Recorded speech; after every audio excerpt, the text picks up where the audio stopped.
प्रायोजक पतंजलि केशकांति एडवांस, नए बाल उगाए, बालों को झड़ने व असमय सफेद होने से बचाए।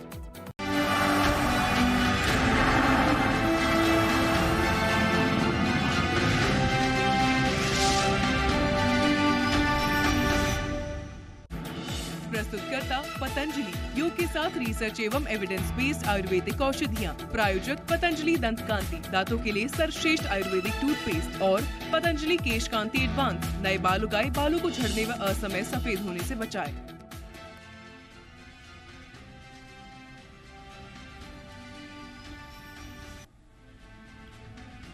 मणिपुर पर संसद के मॉनसून सत्र में संग्राम, दोनों सदन कल तक के लिए स्थगित। बीजेपी ने घटना की टाइमिंग पर उठाए सवाल।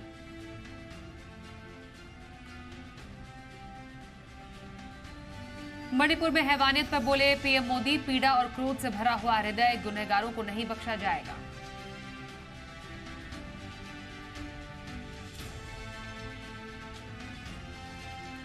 पहाड़ से लेकर पोरबंदर तक बाढ़ से हाहाकार। हिमाचल के किन्नौर में बाढ़ में बही कारें, शिमला में सड़कें बनी दरिया, पोरबंदर में सैलाब का सितम।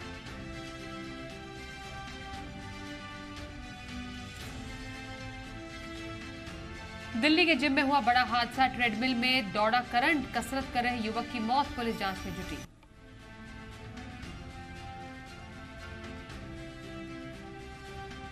नए लाइफ हाई पर पहुंचा बाजार, इंट्राडे में निफ्टी ने छुआ 19,990 का लेवल, तो सेंसेक्स भी पहली बार 67,600 के पार। फार्मा, एफएमसीजी, एनर्जी और सरकारी बैंकों से सपोर्ट।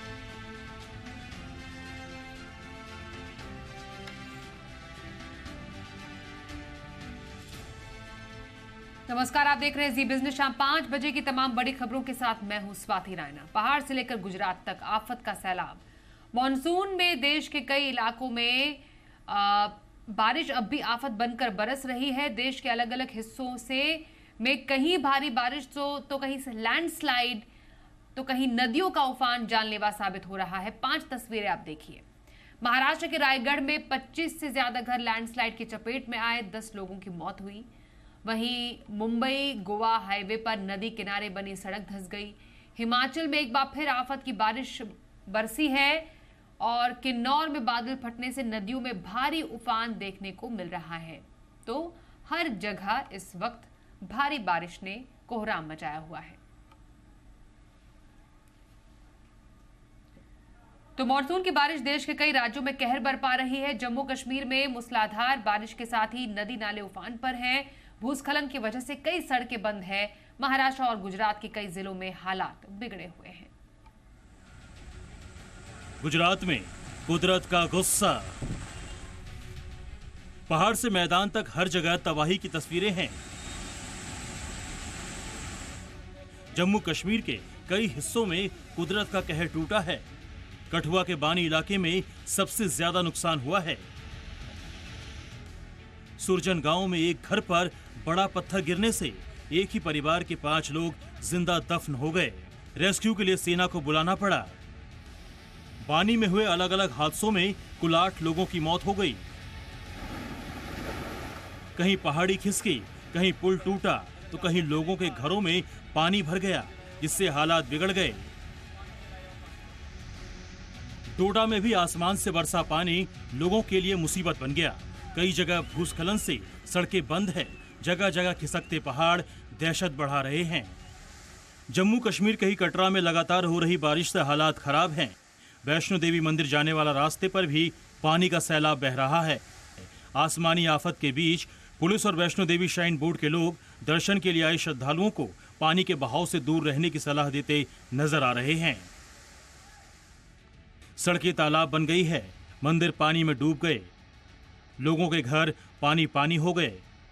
मौसम की मार की ये तस्वीरें महाराष्ट्र के रायगढ़ की हैं, जहां कुछ ही घंटों की बारिश के बाद पाताल गंगा नदी उफान पर आ गई, जिससे कई इलाकों में पानी भर गया। मुंबई में भी मूसलाधार बारिश की वजह से हालात बिगड़ गए। कई इलाकों में इतना पानी भर गया कि लोगों का पैदल चलना तो दूर, गाड़ियों से निकलना भी मुश्किल हो गया। मॉनसून की मुसीबत वाली बारिश ने लोकल ट्रेनों की रफ्तार पर भी ब्रेक लगा दिया। जगह जगह रेलवे स्टेशनों पर यात्रियों की भारी भीड़ देखने को मिली। लोग ट्रेन का इंतजार करते रहे और उनकी मुश्किल भी बढ़ती गई। गुजरात के कई हिस्सों में बाढ़ और बारिश से हालात बिगड़े हुए हैं।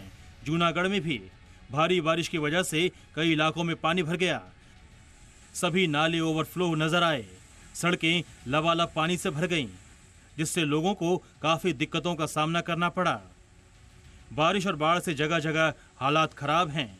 मौसम विभाग ने गुजरात और मुंबई के कई इलाकों में आज भी अलर्ट जारी किया है, यानी आफत अभी टली नहीं है। ब्यूरो रिपोर्ट, जी मीडिया। खबर मणिपुर से। यहां पर 2 महिलाओं के साथ हुई हैवानियत का मामला अब तूल पकड़ता जा रहा है। वीडियो वायरल होने के बाद देश में मानो भूचाल सा आ गया है। सड़क से लेकर संसद तक विपक्ष ने हंगामा किया है। आज सदन की कार्यवाही शुरू होते ही विपक्षी सांसदों ने नारेबाजी शुरू कर दी। भारी हंगामे के साथ ही सांसदों ने सदन में मणिपुर मामले पर चर्चा की मांग की। हंगामे के बीच सभापति ने विपक्षी सांसदों को शांति बनाए रखने की अपील की, लेकिन विपक्षी सांसदों का हंगामा जारी रहा। भारी हंगामे के बाद लोकसभा और राज्यसभा की कार्यवाही कल तक के लिए स्थगित कर दी गई है।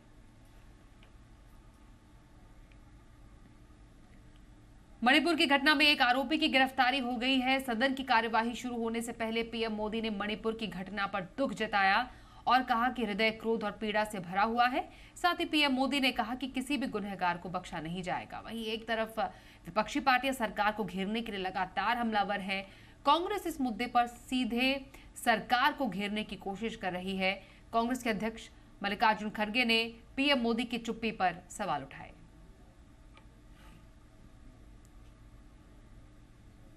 मणिपुर की जो घटना सामने आई है, किसी भी सभ्य समाज के लिए ये शर्मसार करने वाली घटना है। पाप करने वाले, गुनाह करने वाले कितने हैं, कौन है, वो अपनी जगह पे है, लेकिन बेइज्जती पूरे देश की हो रही है। 140 करोड़ देशवासियों को शर्मसार होना पड़ रहा है। मैं सभी मुख्यमंत्रियों से आग्रह करता हूं कि वे अपने राज्य में कानून व्यवस्थाओं को और मजबूत करें, खास करके हमारी माताओं बहनों की रक्षा के लिए कठोर से कठोर कदम उठाएं। घटना चाहे राजस्थान की हो, घटना चाहे छत्तीसगढ़ की हो, घटना चाहे मणिपुर की हो, इस देश में, हिंदुस्तान के किसी भी कोने में, किसी भी की राज्य सरकार में राजनीतिक वाद विवाद से ऊपर उठ करके कानून व्यवस्था का महात्म्य, नारी का सम्मान, और मैं देशवासियों को विश्वास दिलाना चाहता हूं, किसी भी गुनहगार को बख्शा नहीं जाएगा। मणिपुर में 2 महिलाओं को खुलेआम निर्वस्त्र करके परेड कराने को लेकर देश भर में आक्रोश है। इसी बीच सुप्रीम कोर्ट ने इस मामले का स्वतः संज्ञान लिया। सुप्रीम कोर्ट ने कहा कि वो मणिपुर से सामने आए इस वीडियो को लेकर वास्तव में परेशान है। देश के चीफ जस्टिस जीवाई चंद्रचूड़ ने कहा कि ये वारदात विचलित करने वाली है। राज्य सरकार और केंद्र सरकार बताएं कि इस मामले में अब तक क्या कार्रवाई की गई। केंद्र की तरफ से अटॉर्नी जनरल ने बताया कि सरकार इस मामले में संजीदा है। कोर्ट को पूरे मामले में की गई कार्रवाई का पूरा ब्यौरा दिया जाएगा। मणिपुर की घटना पर सुप्रीम कोर्ट अगले शुक्रवार को सुनवाई करेगा।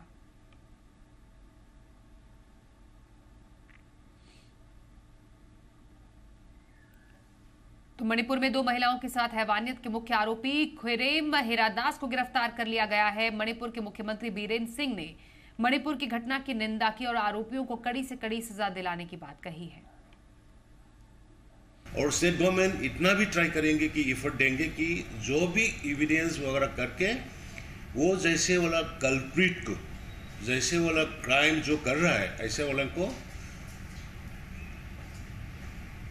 सजा, जैसे मौत का सजा दे, उसको हम एफर्ट करेंगे। मैक्सिमम पनिशमेंट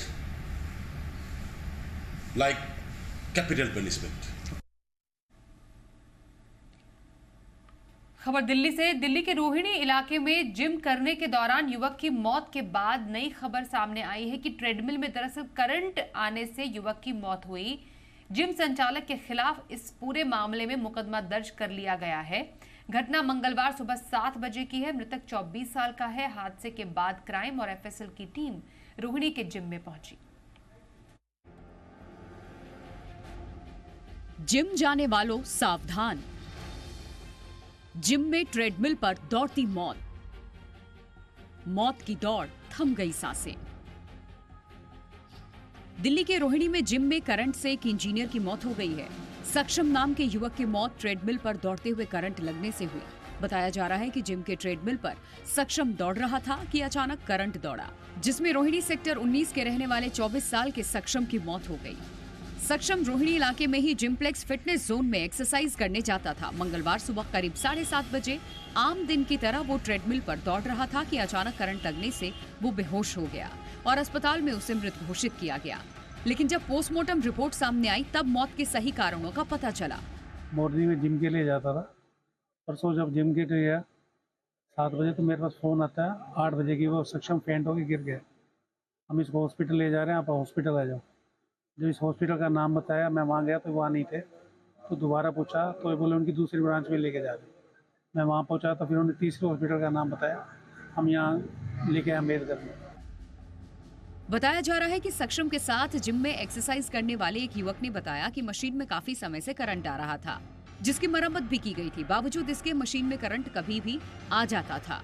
उन्होंने काफ़ी बार बुलाया भी इलेक्ट्रिशियन, उन्होंने कहा भाई हो गया या उससे रिलेटेड, लेकिन वही है कि अब जैसे कल ट्रेडमिल के थ्रू ये दिक्कत हुई है, तो ये जो प्रॉब्लम रिलेटेड अनुभव ने बताई थी कि इसमें करंट पास होता है। वो सुबह मॉर्निंग बैच में आते थे, मेरा शिफ्ट थोड़ा लगता है, मेरा 11 बजे का बैच था, तो जो सुबह वो भी काफ़ी टाइम से सुना कि आ रहे थे जिम में।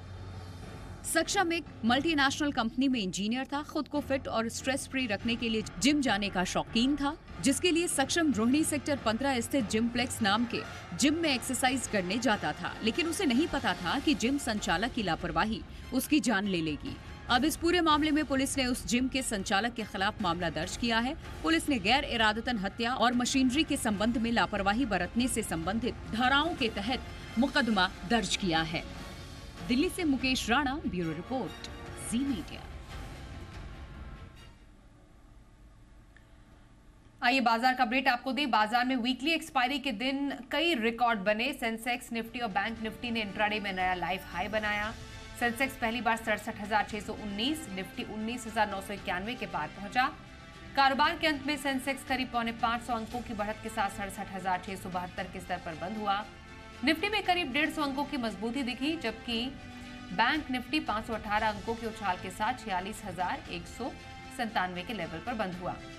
बाजार में और कैसा रहा दिन भर का एक्शन, बता रहे हैं हमारे सहयोगी वरुण दुबे। देखिए, गजब का मोमेंटम हमारे बाजारों में देखने मिल रहा है। लगातार 6 दिन से हम हरे निशान में बंद हो रहे हैं। इनफैक्ट 6 दिनों में निफ्टी में अगर आप देखेंगे तो 600 पॉइंट के आसपास की तेजी देखने मिली है। ग्लोबल मार्केट सपोर्टिव है, लेकिन हमारे इंटरनल स्ट्रेंथ इतनी अच्छी है कि लगातार हम तेज़ी दिखाते जा रहे हैं। और देखिए, Nifty, bank Nifty, Sensex, mid cap index, small cap index, हर जगह आपको तेज़ी देखने मिल रही है। ब्रॉडर मार्केट में भी काफ़ी बेहतरीन तेज़ी है और खबरों के चलते तो काफ़ी सारे स्टॉक्स ऐसे हैं जो कि एक्शन में थे। इसमें सबसे आगे रिलायंस इंडस्ट्रीज़ का स्टॉक था, क्योंकि जियो फाइनेंशियल के साथ डीमर्जर के बाद आज इसकी फिर से लिस्टिंग हुई और लिस्टिंग के बाद अच्छी खासी तेज़ी इस काउंटर ने दिखाई। इसके अलावा अगर आप देखेंगे तो न्यूजेन सॉफ्टवेयर, जेफरीज ने अपग्रेड किया, स्टॉक को प्राइस टारगेट बढ़ाया, स्टॉक में अच्छी खासी तेज़ी थी। लेकिन ख़राब खबरों के चलते श्री सीमेंट में गिरावट थी, एबीबी, सीमेंस में गिरावट देखने मिली, क्योंकि ग्लोबली एबीबी ने जो अपने नंबर्स पेश किए वो थोड़े कमज़ोर साइड पे थे, उसका असर देखने मिला। ख़राब खबरों के चलते ट्रांसफार्मर, रेक्टिफायर्स, कृष्णा डायग्नोस्टिक में गिरावट देखने मिली। नतीजों का इम्पैक्ट काफ़ी सारे स्टॉक्स पे था, जैसे कि कमज़ोर नतीजे या फिर नतीजों के बाद अगर आप देखेंगे तो south Indian bank, CSB bank, Havells में गिरावट थी। लेकिन हैट्सन एग्रो नतीजों के बाद इस स्टॉक में अच्छी खासी तेज़ी देखने मिली। इसके अलावा हमारे मार्केट की स्ट्रेंथ अगर आप देखेंगे तो खासकर बैंकिंग काउंटर, दिग्गज बैंकिंग काउंटर से काफ़ी मदद मिली है। निफ्टी के टॉप गेनर्स देखिए, कोटक बैंक, आईसीआईसीआई बैंक है। इसके अलावा अगर आप टॉप गेनर्स में देखेंगे तो डॉक्टर रेड्डीज था। आईटीसी 6 लाख करोड़ के ऊपर का मार्केट कैप आज इस कंपनी का हुआ है, तो एक माइलस्टोन था जो इस कंपनी ने अचीव किया। एफएनओ में अगर आप देखेंगे तो पॉलीकैब, लगातार इस काउंटर में तेज़ी देखने मिल रही है, आज भी इस काउंटर में अच्छी खासी तेज़ी थी। इसके अलावा RBL bank, Glenmark pharma, HDFC, AMC में अच्छी तेज़ी थी। इनफैक्ट जितने भी एएमसी काउंटर्स है वहाँ पे आज खरीदारी देखने मिली। कैश में सीएट, पीबी फिनटेक, एलेम्बिक फार्मा, डोडला डेयरी, इनफैक्ट जो कंजम्पशन रिलेटेड स्टॉक्स थे उनमें अच्छी खासी खरीदारी थी। और उसमें शुगर स्पेस, यहाँ पे देखिए केसीपी शुगर के नतीजे भी आए और पूरा का पूरा कंजम्पशन स्पेस चल रहा है, उसका भी इम्पैक्ट देखने मिला। राजश्री, मगध, केसीपी शुगर में अच्छी खासी खरीदारी थी। Railway stocks, RBNL, Titagarh wagon, RailTel, यहाँ खरीदारी थी। होटल स्टॉक्स में आप देखिएगा ताज, जीवीके, कामत होटल जैसे काउंटर से जहाँ पे अच्छी खासी खरीदारी देखने मिली। तो काफ़ी सारे सेक्टर्स थे, स्टॉक्स थे जहाँ पे खरीदारी हुई है। लेकिन गिरावट कुछ हद तक आईटी, जिसमें इन्फोसिस, एचसीएल टेक था, इसके अलावा अल्ट्राटेक निफ्टी में लूजर्स में ये शामिल था। वहीं बाकी लूजर्स की बात करें तो जेके cement, ICICI Pru, Amara Raja, Radico Khaitan जैसे कुछ काउंटर से जहाँ पे गिरावट थी। लेकिन मोमेंटम जो है भारतीय बाजारों का काफ़ी बेहतरीन है और उसके चलते लगातार तेज़ी देखने मिल रही है। एक बात सिर्फ अब बची है और वो है 20,000 का लक्ष्य, क्योंकि आज थोड़े से इसको चूक गए हैं। तो अब देखना होगा कि निफ्टी में ये 20,000 का लेवल जो है वो कब तक हम पहुंचते हैं। तो बाजार की रिकॉर्ड तेजी में भी मार्केट के महारथी कुछ कंपनियों में अपनी हिस्सेदारी बढ़ा रहे हैं। वो कौन से शहर है जिनमें दिग्गजों ने नई खरीदारी की है, यहाँ पर हिस्सा बढ़ाया है, जानते हैं अरमान से। देखिए Q1 के जैसे ही अगर आपको देखकर शेयर होल्डिंग पैटर्न आते हुए जा रहे हैं, इसमें कई सारे जो है दिग्गज निवेशक जो हैं कई सारे स्टॉक्स में अपने उनका नाम आता हुआ दिखा है और कई में उन्होंने जो है अपनी हिस्सेदारी वो बढ़ाते हुए भी दिखे हैं। जिसमें सबसे पहले अगर आप बात करें तो रेखा झुनझुनवाला की, उन्होंने टाइटन में जो है अपनी हिस्सेदारी बढ़ाई है, 5.29% से बढ़ाकर 5.36% कर दिए। वही टाटा कम्युनिकेशन की बात करें तो वहाँ पर भी वो है अपनी हिस्सेदारी बढ़ाते हुए दिखे हैं, 1.79% से बढ़ाकर 1.84% पर आते हुए दिखे हैं। मुकुल अग्रवाल जी की बात की जाए तो वहाँ पर वो जेनटेक में उनका नाम आता हुआ दिखा है, जो पहले नहीं था। यहाँ पर देखेंगे तो Q1 में उनका 1.34% के आसपास हिस्सेदारी आती हुई दिखी है। कैपेसिटा इंफ्रा में 1.91% से बढ़कर 4.3% पर आती हुई दिखी है। न्यूलैंड की बात करें तो 3.1% से बढ़कर 3.2%, 3.3% के आसपास आती हुई दिखी है। और शायद इंडस्ट्रीज की बात करें तो वहाँ पर भी आपको थोड़ी हिस्सेदारी जो है बढ़ाते हुए दिखे, 2.2% से बढ़ाकर 2.35% पर आते हुए दिखे हैं। सुनील सिंघानिया साहब की अगर बात की जाए तो डायनामेटिक टेक में वहाँ पर 2.83% से बढ़ाकर 2.9% कर दी है उन्होंने हिस्सेदारी। HIL में 3.14% से बढ़ाकर 3.2% कर दी है। IIFL सिक्योरिटीज़ की बात की जाए तो वहाँ पर भी उन्होंने 3.2% से बढ़ाकर 3.24% कर दी है। और ADF फूड्स में भी 1.51% से बढ़ाकर 1.54% कर दी है। और अगर आप मधुसूदन केला साहब की बात की जाए तो उन्होंने संगम इंडिया में अच्छी खासी हिस्सेदारी जो है बढ़ाते हुए दिखे हैं, 1.1% से बढ़ाकर 5.9% पर करते हुए दिखे हैं। और अंत में अगर डॉली खन्ना की बात की जाए तो वहाँ पर हिस्सेदारी वो पोंडी ऑक्साइड में उन्होंने हिस्सेदारी बढ़ाई है, 3.1% से बढ़ाकर 3.7% के आसपास। टालब्रस ऑटो 1% से बढ़कर 1.5%। मॉन्टे कार्लो की बात की जाए तो 2.1% से बढ़ाकर 2.36%। और कंट्रोल प्रिंट की बात की जाए तो 1.04% से बढ़ाकर 1.17% के आसपास जो हिस्सेदारी करते हुए दिखे हैं। और अंत में मैंगलोर केमिकल की स्पेसिफिकली बात की जाए तो 1.20% से बढ़ाकर 1.27% जो है अपनी हिस्सेदारी करते हुए दिखे हैं। ऐसे ही इतने सारे स्टॉक्स में ये जो आपको दिग्गज निवेशक हैं अपनी हिस्सेदारी जो है वो बढ़ाते हुए दिखे, या फिर कुछ कुछ में इनका जो नाम है वो अपीयर आता हुआ दिखा है। इस बुलेटिन में बस इतना ही। वक्त एक ब्रेक का है, आगे बधिरों के लिए विशेष समाचार।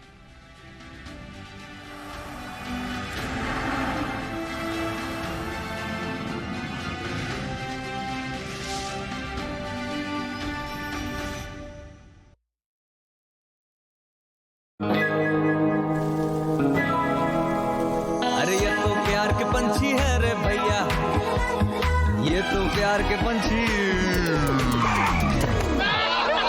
इनकी शान की तो लग गई। ऐसा आपके और आपके फर्नीचर के साथ ना हो, इसलिए लाएं सिरका PU पॉलिश, जो आपके फर्नीचर और वुडन सर्फेसेस को पीला ना पड़ने दे। सिरका है तो शान है। पूजा जॉब छोड़ा फिर भी सो कूल। ब्रो, नए चैलेंजेस नए मौके लाते हैं। अच्छा सीरियसली राहुल, मेरा पूरा घर now it's an online retail store. देख। वाओ, लेकिन पैसे? कुछ साल पहले दिवाली बोनस को इन्वेस्ट किया था। और अब तो है LIC का यूलिप प्लान निवेश प्लस। एक बार इन्वेस्ट करो, इंश्योरेंस से सुरक्षा का लाभ और मार्केट की बढ़त का फायदा दोनों पाओ। One sec Rahul. Madam, you are double cool. हमारी सरकार गरीबों को समर्पित है, गरीबों की है। गरीब कल्याण के लिए समर्पित डबल इंजन की सरकार कर रही है घर का सपना साकार। साथ ही माफियाओं से जमीन मुक्त करवाकर गरीबों के लिए बन रहे पक्के आवास और पूरे देश में बनी मिसाल। भाइयों बहनों, ये जीरो टॉलरेंस की नीति का ही परिणाम है। पेशेवर माफिया और अपराधियों की जमीनों को कब्जों से मुक्त करके उन पर गरीबों के लिए आवास बनाए जा रहे हैं। प्रधानमंत्री आवास योजना एवं मुख्यमंत्री आवास योजना से 6 साल में उत्तर प्रदेश के 54 लाख से अधिक गरीब परिवारों को पक्का आवास मिला है। इसके साथ ही मुफ्त बिजली कनेक्शन, गैस कनेक्शन, शुद्ध पेयजल आदि की सुविधाएं भी मिल रही हैं। उन्होंने मुझे रहने के लिए एक छत दिया है। मैं आज थोड़ी खुश हूँ। बहुत बहुत धन्यवाद। सपने कर रही साकार, डबल इंजन की सरकार।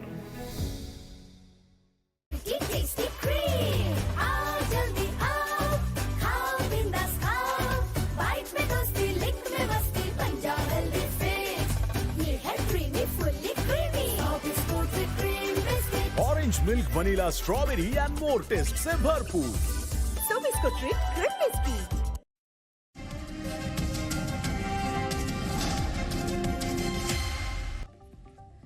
वहीं मणिपुर की घटना में एक आरोपी की गिरफ्तारी हो गई है। सदन की कार्यवाही शुरू होने से पहले पीएम मोदी ने मणिपुर की घटना पर दुख जताया और कहा कि हृदय क्रोध और पीड़ा से भरा हुआ है।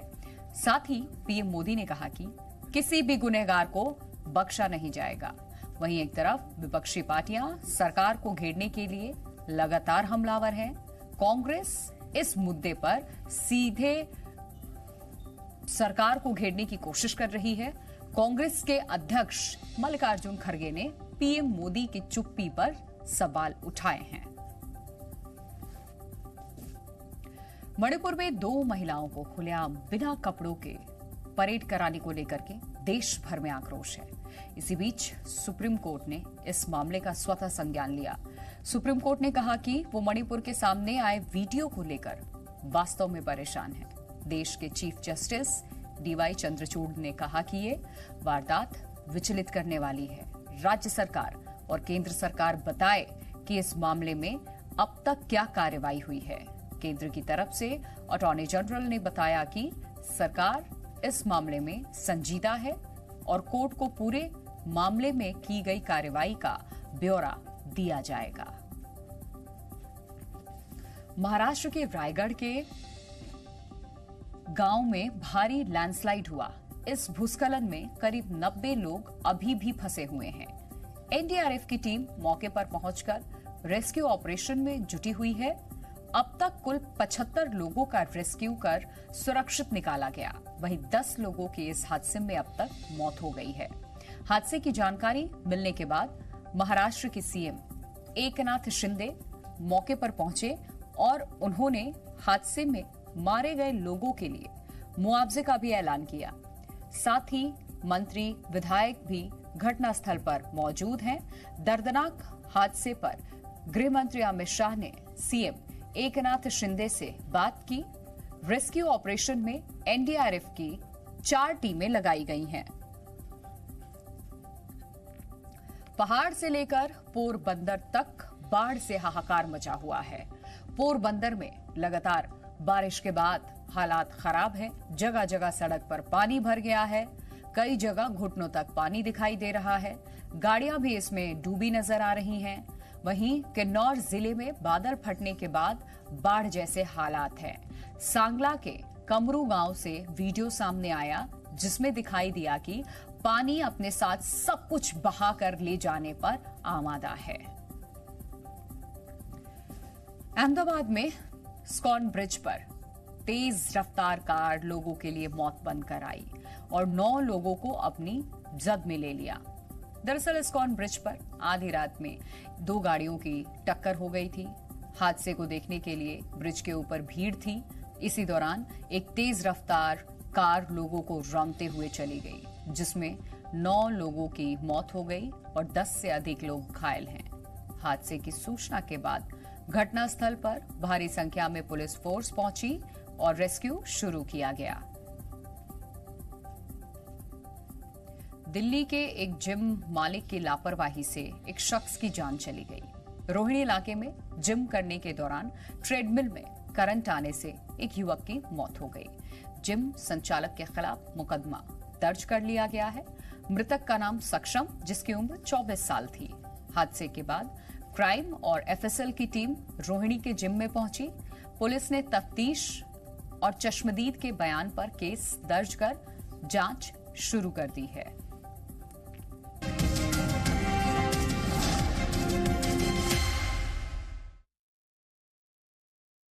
वाह डॉक्टर साहब, आप तो जीनियस हो। अच्छा शेयर कौन सा लूं?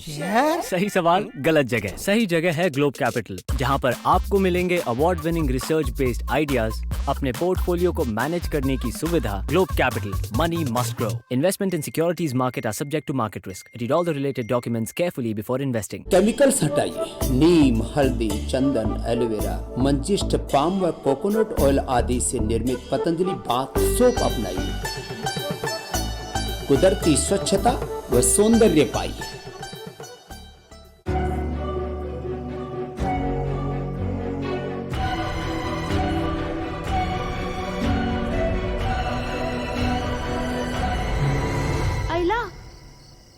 Thank God for Halonex motion sensor bulbs. Motion to auto on, no motion to auto off.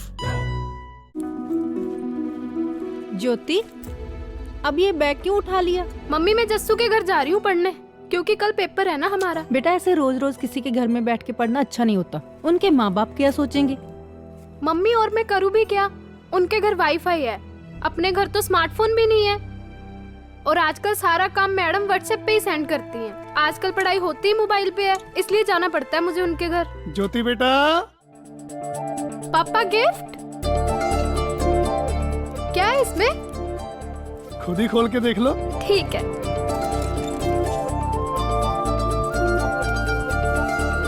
Wow phone.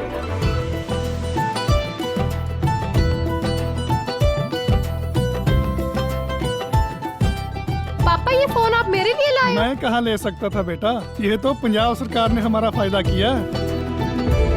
Punjab सरकार? वो कैसे? जो 600 यूनिट माफ होने के कारण बिजली का बिल 0 आया, वही पैसे बचाकर मैंने अपने पुत्र के लिए मोबाइल ले लिया। पापा जी ये 0 बिल सिर्फ अपना ही आया या पूरे पंजाब का आया? सरदार भगवंत सिंह मान ने पूरे पंजाब को ये तोहफा दिया। 1 साल पहले मुख्यमंत्री भगवंत मान के नेतृत्व वाली पंजाब सरकार ने ऐतिहासिक फैसला लिया और पंजाब के लोगों को 600 यूनिट मुफ्त बिजली की गारंटी पूरी की। पंजाब में 90% परिवारों को 0 बिजली बिल का लाभ मिला।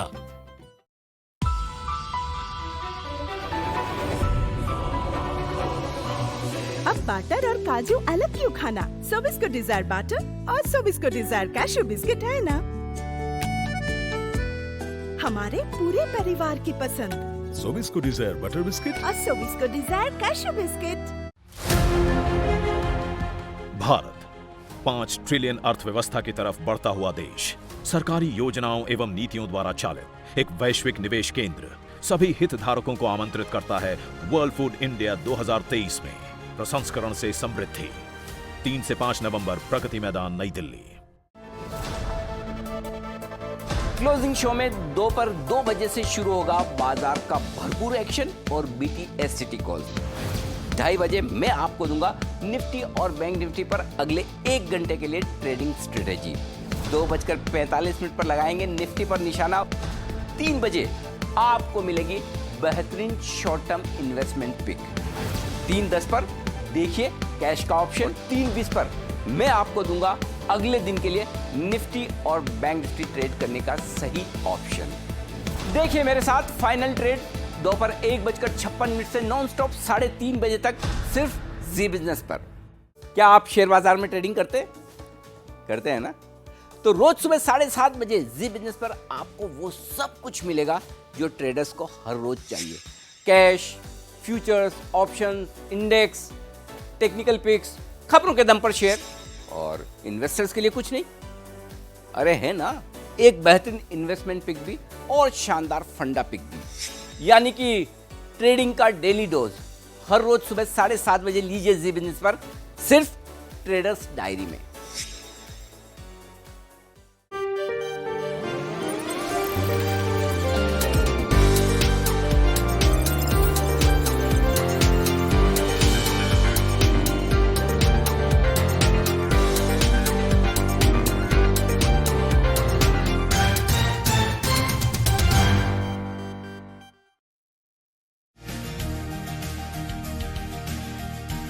सोने चांदी में एक्शन गायब। MCX पर सोना 59,800 के ऊपर सपाट, चांदी में 76,400 के ऊपर कारोबार। सीमित दायरे में कच्चा तेल ब्रेंट $79 के करीब सपाट। यूएस में साप्ताहिक भंडार 7 लाख बैरल घटा, अनुमान से गिरावट कम। बेस मेटल्स में चौतरफा तेजी, कॉपर जिंक में 1% से ज्यादा की मजबूती, एल्युमिनियम ½ % चढ़ा।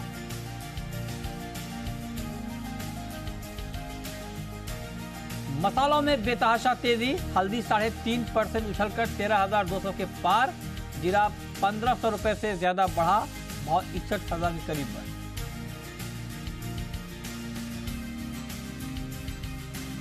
ग्वार में भी हरियाली, वायदा में 2 से 3% का उछाल, ग्वार सीड 5800 और ग्वारगम 11,800 के करीब। प्रस्तुतकर्ता पतंजलि योग के साथ रिसर्च एवं एविडेंस बेस्ड आयुर्वेदिक औषधियाँ। प्रायोजक पतंजलि दंत कांति, दांतों के लिए सर्वश्रेष्ठ आयुर्वेदिक टूथपेस्ट, और पतंजलि केश कांति एडवांस, नए बाल उगाए, बालों को झड़ने व असमय सफेद होने से बचाए।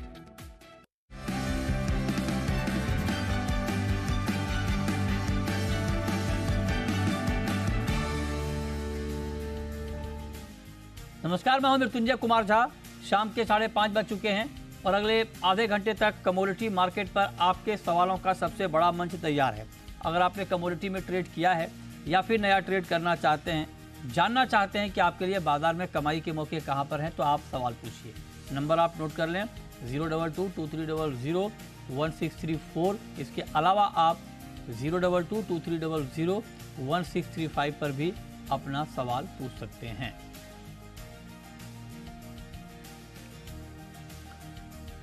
और आज की चर्चा में हमारे साथ मेहमानों का एक बड़ा पैनल है।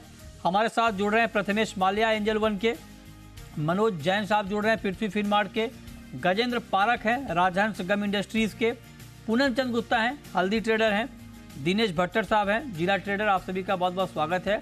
और चर्चा की शुरुआत हम करेंगे आज एग्री मार्केट के साथ, क्योंकि एग्री मार्केट में तूफानी तेजी का माहौल बना है, खास करके ग्वार में, मसालों में।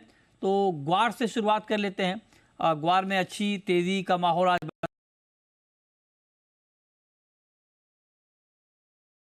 करीब 3% ग्वार सीड बढ़ा है और करीब 4% ग्वारगम। ये तेजी क्यों सर?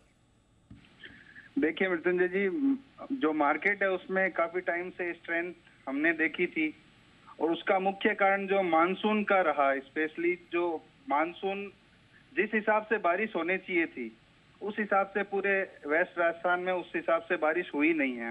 आप देखिए आज भी और पिछले 10 दिनों से टुकड़ों में बारिश हो रही है, कहीं मतलब खुल के बारिश नहीं होना। अच्छा। और ऊपर से स्टॉकिस्ट पूरे एक्टिव होना, और ग्वार की सप्लाई जो बहुत चिंता की विषय बना हुआ है, क्योंकि ग्वार की सप्लाई अभी भी जिस हिसाब से चूरी कोरमा की डिमांड है उस हिसाब से अभी भी फुलफिल नहीं हो रही है। अच्छा। और जो कोरमा का प्राइसेस है वो कम से कम अभी पिछले 10 दिनों में 200 रुपए क्विंटल की बढ़ा है। वो अच्छा। क्यों बढ़ा है? वो इसीलिए बढ़ा है कि ग्वार की सप्लाई कम है। तो अभी आगे क्या होगा ग्वार में फिर? गजेंद्र जी, आगे क्या होगा ग्वार में?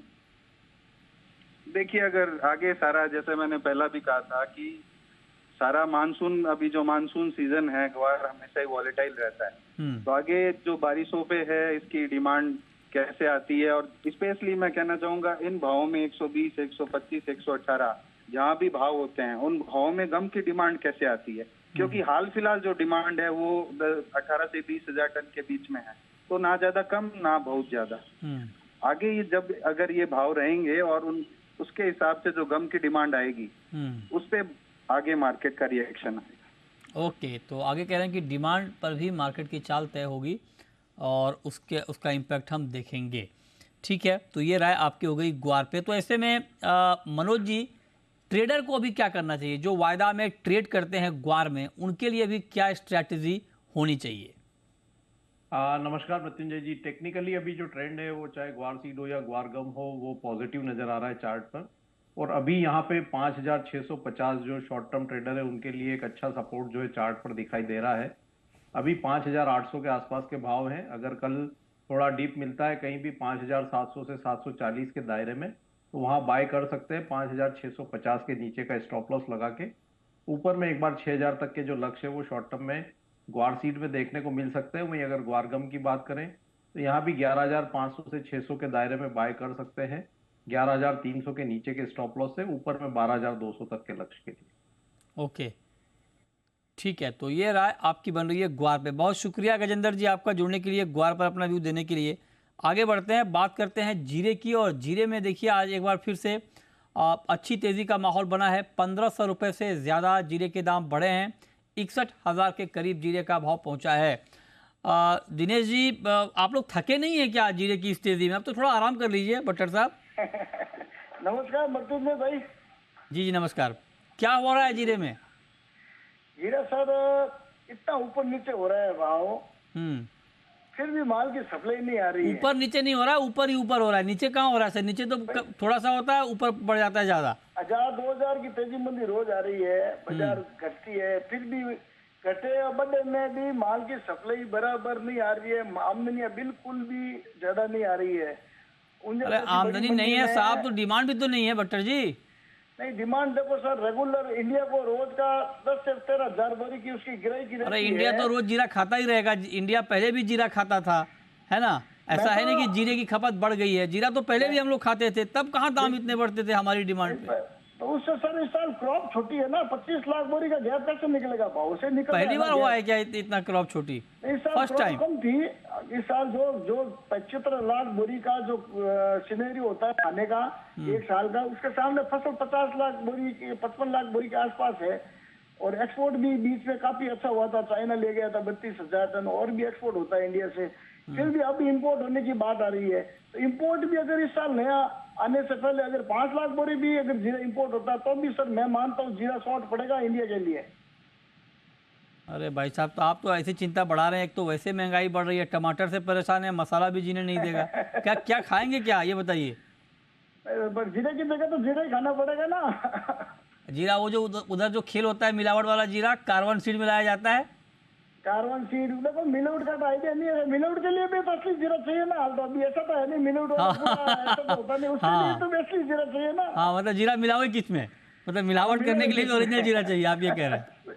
ये कह रहा हूँ। अच्छा ये बताइए भट्टर जी, ये बात तो ठीक है, लेकिन मतलब मैं अब जेन्युइनली आपसे सवाल पूछ रहा हूँ कि एक्सपोर्ट की डिमांड अगर अभी नहीं है, सिर्फ डोमेस्टिक डिमांड के दम पर इस तरह से मार्केट का रिएक्ट करना ठीक है क्या?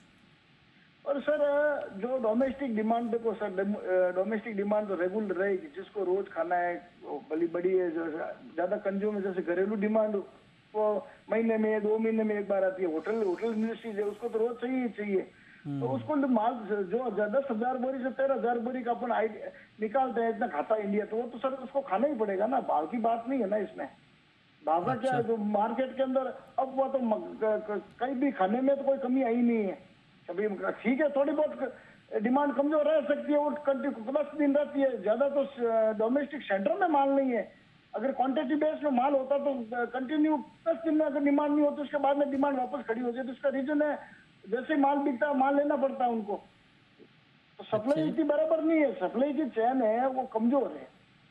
जैसे इस समय ऊंजा मंडी में 5-7 हजार बोरी जीरा कम से कम आना चाहिए, 2,000-1,500 बोरी आता है। गोदाम की बिकवाली नहीं आती। अच्छा आप ओके, तो मतलब आप कह रहे हैं कि सप्लाई कम है और इससे दाम बढ़ रहे हैं। ये बात तो सर बहुत लंबे समय से हो रही है, और जिसका प्रीमियम आप लोगों ने इतना ले लिया कि 60,000 पे जीरा पहुंचा दिया, 60,000 के ऊपर पहुंचा दिया। 60,000 का जीरा सर पिछले 1-1.5 महीने से भाव पे खड़ा है ना सर। अगर कहीं भाव का लेवल से अगर घबराहट होती तो भाव तो टूटना चाहिए ना इसके अंदर। अभी तो वायदे से तो ऊंचा हाजिर मार्केट के अंदर ऊंचा भाव चल रहा है। इसका रीजन यही है, सप्लाई नहीं है। अच्छा, आपके कुछ साथी कहते हैं जो जीरे के ट्रेड में हैं, आपके इलाके के ही हैं, वो कह रहे हैं कि जो जिनके पास होल्डिंग है लंबे समय से, वो बेचने के फिराक में है, बेचकर निकलने के फिराक में है। नहीं सर, किसी को कोई रोकता नहीं है बेचने के लिए। बेचने के लिए भाव खड़ी है ना सर, बेचो ना, किसने मना किया? वो कोई उससे कोई फर्क नहीं पड़ता है। बेचा ही है कि सब, काफी लोगों ने बेचा ही। अब ज्यादा इन्वेंट्री किसी के पास लंबी चौड़ी इतनी नहीं है कि भाई वो घबराहट करके तोड़े। इतना बड़ी क्वांटिटी में इतना माल भी नहीं है। सभी के पास लगभग 25-30% माल जो ले रखा था उससे 25-30% माल में भाव के लिए खड़े हैं, और कोई इसमें ज्यादा फर्क नहीं होगा इसमें। अच्छा ओके, तो अब जरा आप बताइए, आपकी फोटो जो हमने लगाई है वो बहुत मुस्कुराते हुए फोटो है आपकी, तो आप जरा बताइए कि ऐसे में अब प्राइस कहाँ तक जा सकता है जीरे का?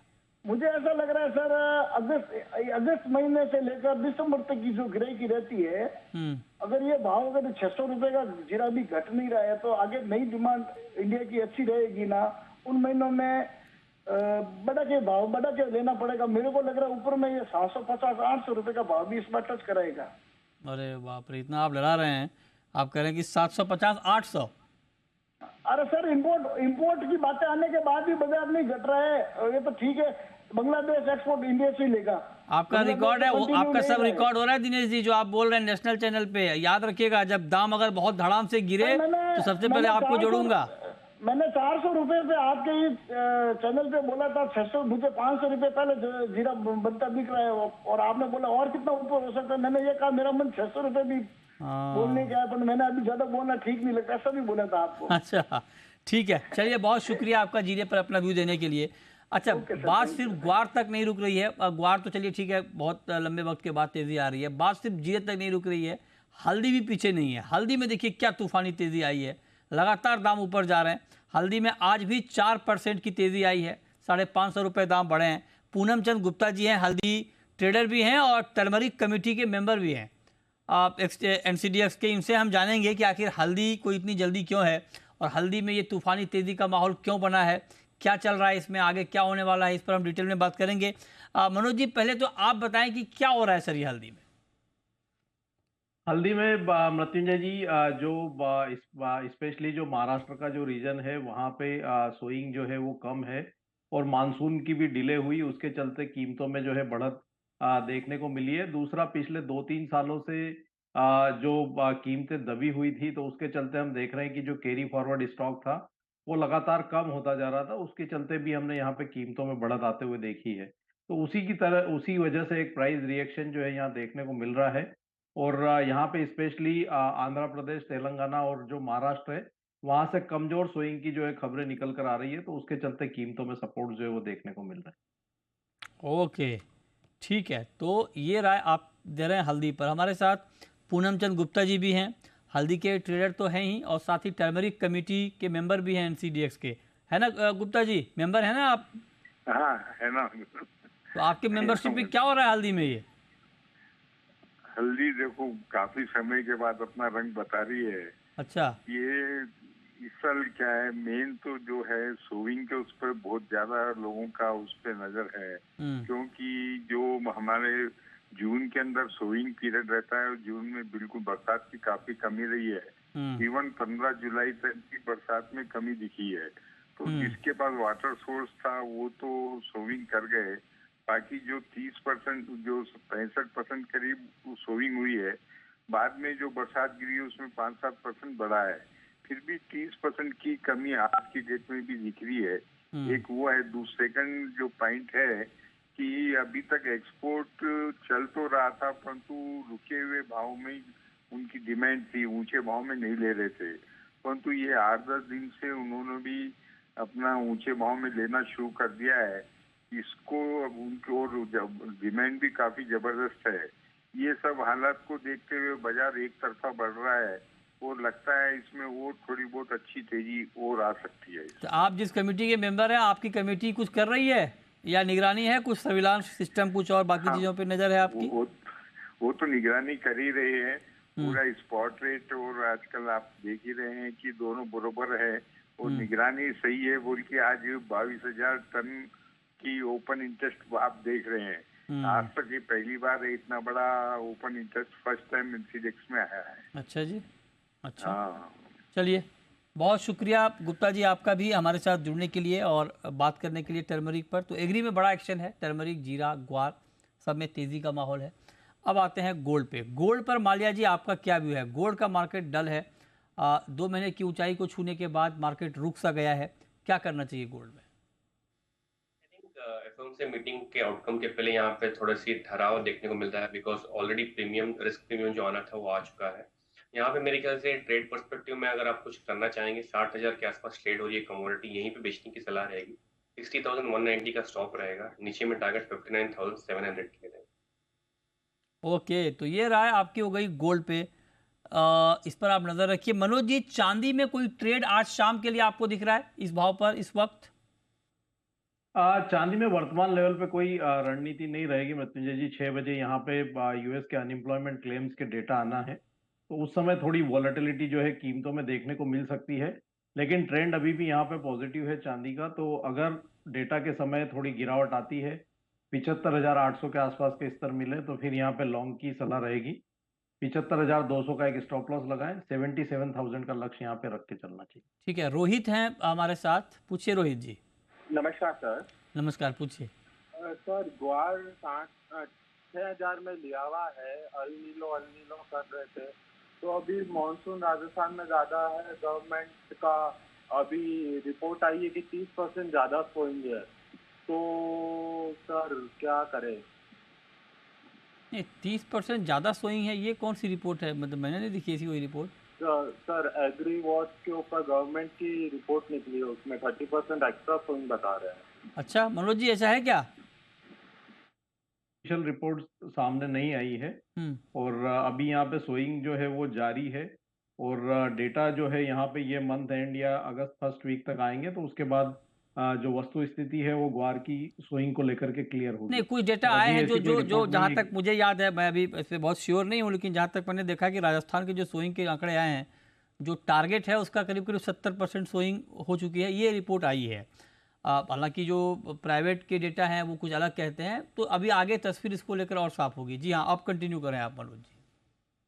वही अभी जो आप जैसा बता रहे हैं 70 से 80% जो है वो हुई है, सोइंग अभी जारी है। तो आगे मानसून जैसे जैसे प्रोग्रेस होगा उसके हिसाब से काफी हद तक जो है सोइंग के डेटा ये मंथ एंड तक के अगस्त फर्स्ट वीक तक जो है वो क्लियर होंगे। तो अभी फिलहाल यहाँ पे ट्रेंड पॉजिटिव बना हुआ है और 6,000 तक के स्तर एक बार यहाँ ग्वार सीड में देखने को मिल सकते हैं। 6,000 के आसपास के भाव आए तो एक बार ये अपनी पोजीशन में जो है एग्जिट ले सकते हैं। ठीक है, नेक्स्ट कॉलर चिराग हैं, पूछिए चिराग जी। सर मुझे ये जानना था कि सिल्वर में करंट प्राइस में क्या ट्रेड ले सकते हैं अपन? चांदी में ताज़ा भाव पर क्या ट्रेड ले सकते हैं? 76,415 ये चांदी का ताज़ा भाव है। बताइए माल्या जी, क्या ट्रेड इस भाव पर चांदी में आपके हिसाब से? आई थिंक मोमेंटम के हिसाब से 77,500 तक का जो भाव है वो पॉसिबल है, बट एंट्री लेवल यहाँ पर रिस्क रिवॉर्ड फेवरेबल नहीं है, इसके लिए ऑलरेडी काफी ज्यादा बढ़ चुकी है, तो मेरे ख्याल से अगर कोई ट्रेड ना करे तो ज्यादा बेटर रहेगा इसमें। ठीक है, इस पर आप नजर रखिए। आगे बढ़ते हैं और अब बात करते हैं कुछ और कमोडिटी की। क्रूड को लेकर मनोज जी आपका क्या व्यू है? क्रूड में क्या करना चाहिए? क्रूड में एक दायरे का ट्रेंड यहाँ देखने को मिल रहा है। कल जो यूएस EIA की रिपोर्ट आई थी उसके बाद ऊपरी लेवल से एक मुनाफा वसूली देखने को मिली थी, लेकिन ओपेक की तरफ से अभी भी सप्लाई को लेकर के कंसर्न्स है, तो एक दायरा यहाँ पे देखने को मिल रहा है कच्चे तेल में, नीचे में 6,050 और ऊपर में 6,280 6,300, तो ये एक दायरा बना रह सकता है। अभी बीच के मिड लेवल पे ये कमोडिटी ट्रेड हो रही है। अगर थोड़ी गिरावट आती है 6,150 6,140 के दायरे में तो वहां बाय कर सकते हैं। 6,050 का एक स्टॉप लॉस रखें, ऊपर में 6,300 तक के लक्ष्य। ओके, ठीक है, तो ये रहा आपके हुए कच्चे तेल पर। और अब हमारे साथ एक और, अच्छा इससे पहले कोई कॉलर जोड़ूं, मेटल पर आपका व्यू क्या होगा माल्या जी, ओवरऑल मेटल पर? आई थिंक मेटल्स में काफी अच्छा तेज हुआ है आज के सेशन में, बट यहाँ पे अपॉर्चुनिटी जो सेल साइड में रहेगी। कॉपर में स्पेसिफिकली 733 734 पे सेल करने की सलाह रहेगी, 738 का स्टॉप रहेगा, नीचे में 725 के टारगेट। ओके, ठीक है, तो ये राय हो गई आपकी कॉपर पे, इस पे आप नजर रखिए और कि किस तरह का ट्रेड लेना है। मनोज जी, कॉपर के अलावा मेटल में और कुछ काउंटर आपको दिख रहा है? यहाँ पे जिंक जो है वो थोड़ा ओवरसोल्ड जोन में है, तो 214 के स्तर पे बाय कर सकते हैं 212 के स्टॉप लॉस से। ऊपर में 217 से 218 तक का लक्ष्य यहाँ पर लेकर के चल सकते हैं। ओके, ठीक है, तो ये रहा आपकी होगी। नेचुरल गैस पर आपका व्यू माल्या जी? यहाँ पे जो नेचुरल गैस में दो ट्रेडिंग स्ट्रेटजी अपना सकते हैं। पहले तो आप ऑप्शंस में खरीद सकते हैं, 215 का कॉल ऑप्शन खरीद सकते हैं, 7 रुपए के प्रीमियम पे मिल रहा है, 3 रुपए का स्टॉप रहेगा, टारगेट 16 के लिए रहेंगे। सिमिलरली फ्यूचर्स में अगर ट्रेड करना चाहते हैं तो जुलाई वाले 214 215 के आसपास में एंट्री करने की सलाह रहेगी, 207 का स्टॉप रहेगा, ऊपर में टारगेट 230 के लिए रहेंगे। ओके, ठीक है, तो ये राय आपकी हो गई कि किस तरह से यहाँ पर मार्केट में ट्रेड लेना है। लेकिन अब हम आपको बताने जा रहे हैं इस वक्त की बड़ी खबर ये है कि गैर बासमती चावल के एक्सपोर्ट पर प्रतिबंध लगा दिया गया है। जी हाँ, सरकार ने गैर बासमती चावल के एक्सपोर्ट पर रोक लगा दी है, प्रतिबंध लगा दिया है। और ये खबर सबसे पहले जी बिजनेस ने आपको दिखाई थी। कल हमने आपको ये खबर दिखाई थी कि गैर बासमती चावल के एक्सपोर्ट पर सरकार प्रतिबंध लगा सकती है। अब जी बिजनेस की खबर पे मुहर लग गई है इस वक्त की बड़ी खबर आप देख पा रहे हैं। जी बिजनेस ने यह खबर सबसे पहले आपको दिखाई थी और जी मीडिया संवाददाता अमरीश पांडे ने यह खबर आपको पहले दी थी। अमरीश हमारे साथ इस वक्त जुड़ रहे हैं और उनसे हम जानेंगे कि ये जो अभी खबर आई है प्रतिबंध की, इसमें डिटेल क्या है, क्या जानकारी है। लेकिन आपको बता दें कि हाल में जिस तरह से चावल के दाम बढ़े उसको ध्यान में रखते हुए सरकार ने यह फैसला लिया है कि इसको अभी प्रतिबंधित कैटेगरी में डाला जाए, क्योंकि सरकार एहतियातन ये चाहती है कि डिमांड के मुकाबले देश में सप्लाई की कमी ना हो। लिहाजा उसको ध्यान में रखते हुए ये फैसला लिया गया है। गैर बासमती चावल के एक्सपोर्ट पर रोक लगने की खबर आ रही है। ये बड़ी खबर हम आपको दिखा रहे हैं और डीजीएफटी के हवाले से ये खबर आई है कि इंडिया ने non basmati white rice export को प्रोहिबिटेड कर दिया है। जी हाँ, non basmati white rice export को प्रोहिबिटेड किया गया है ताकि चावल की कीमतें काबू में रहे। महंगाई को लेकर सरकार लगातार एक्शन में है, एक के बाद एक एक्शन ले रही है। दालों पर सरकार ने एक्शन लिया, सस्ती चना दाल बेचने का फैसला किया और उसके बाद ये खबर आई है कि गैर बासमती चावल के एक्सपोर्ट पर प्रतिबंध रहेगा। अमरीश पांडे जी बिजनेस संवाददाता इस वक्त हमारे साथ जुड़ रहे हैं। अमरीश ने ही ये खबर सबसे पहले आपको दी थी, उस खबर पे मुहर लग गई है। अमरीश, अब जरा आप बताएं, जो अभी खबर आई है कि गैर बासमती व्हाइट राइस के एक्सपोर्ट को प्रोहिबिटेड कर दिया गया है, रोक दिया गया है, प्रतिबंधित किया गया है, क्या डिटेल जानकारी है इसमें? अर्जुन जी, अभी की ये कल ही इस पे चर्चा हो रही थी और हम जी बिजनेस ने सबसे पहले ये खबर बताई थी और आज इस बात पर मुहर लग गई है कि सरकार ने ये गैर बासमती व्हाइट राइस, यानी कि वो राइस जो कि हम आमतौर पे खाते हैं या फिर बाकी चीजों के लिए इस्तेमाल करते हैं, उसके निर्यात पर प्रतिबंध लगा दिया है।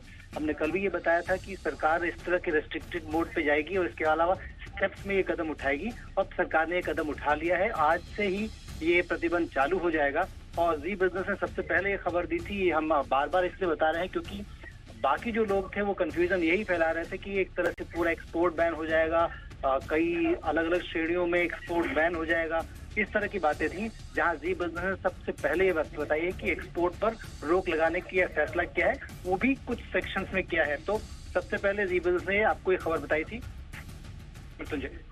फैक्ट कल ही हमने आपको बताई थी और अमरीश हमारे साथ कल लाइव थे जब ये मीटिंग हो रही थी इंटर मिनिस्ट्रियल कमेटी की, और उस मीटिंग के तुरंत बाद, मतलब मीटिंग चल ही रही थी। आप सोचिए कि अब हमारी नज़र बहुत ज़बरदस्त तरीके से ऐसी खबरों पे रहती है। 5 बजे ये मीटिंग शुरू हुई थी कल, मीटिंग लंबी चली और ठीक 5:30 बजे हमने अमरीश को लाइव जोड़ा था, इसी वक्त जिस वक्त मैं अभी आपसे बात कर रहा हूँ।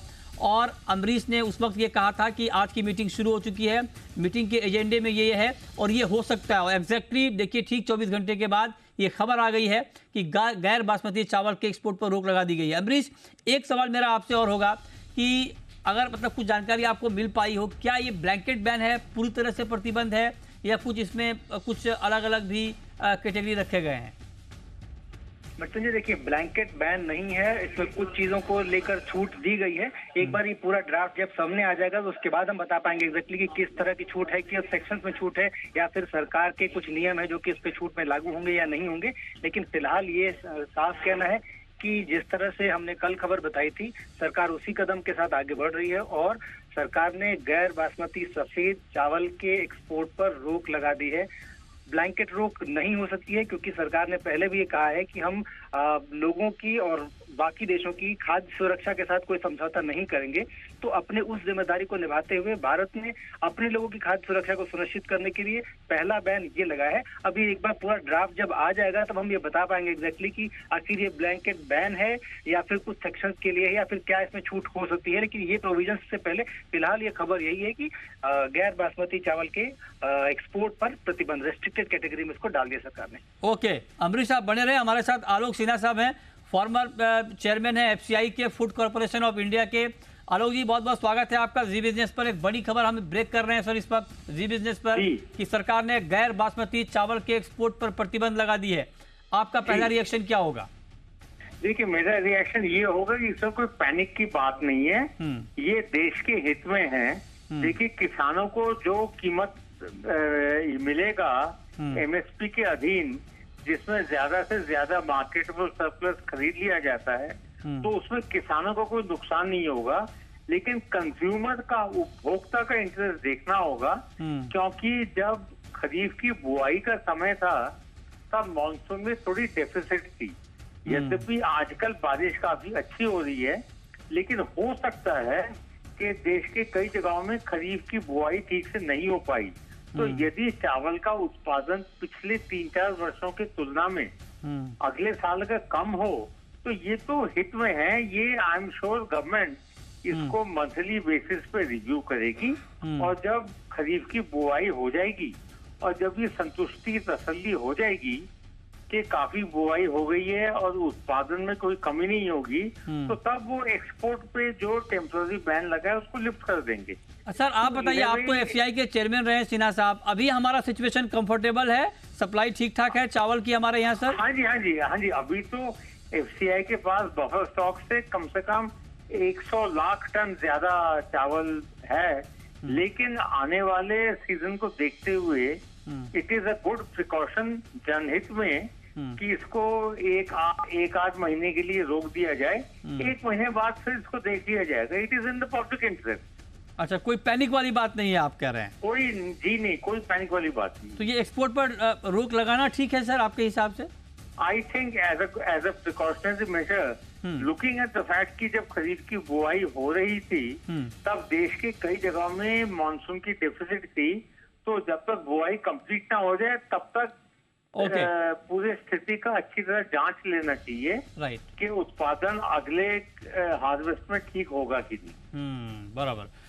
बहुत शुक्रिया सर आपका, आलोक सिन्हा जी, हमारे साथ जुड़ने के लिए, इस खबर पर अपनी राय देने के लिए, और बहुत शुक्रिया अमरीश आपका भी, और आपको बहुत बहुत बधाई। आपने ये खबर पहले ब्रेक की थी, उस खबर पे मुहर लगी है कि गैर बासमती चावल के एक्सपोर्ट पर प्रतिबंध लगाया गया है। इस खबर पर हमारी नज़र बनी हुई है। महंगाई को लेकर, गेहूं, चावल और दाल, सब्जियों को लेकर जो भी अपडेट आएगा हम आप तक पहुंचाते रहेंगे। शुक्रिया मनोज जी आपका भी, प्रथमेश जी आपका भी हमारे साथ आज जुड़ने के लिए। छोटा सा ब्रेक के बाद भी खबरें जारी हैं। नमस्कार।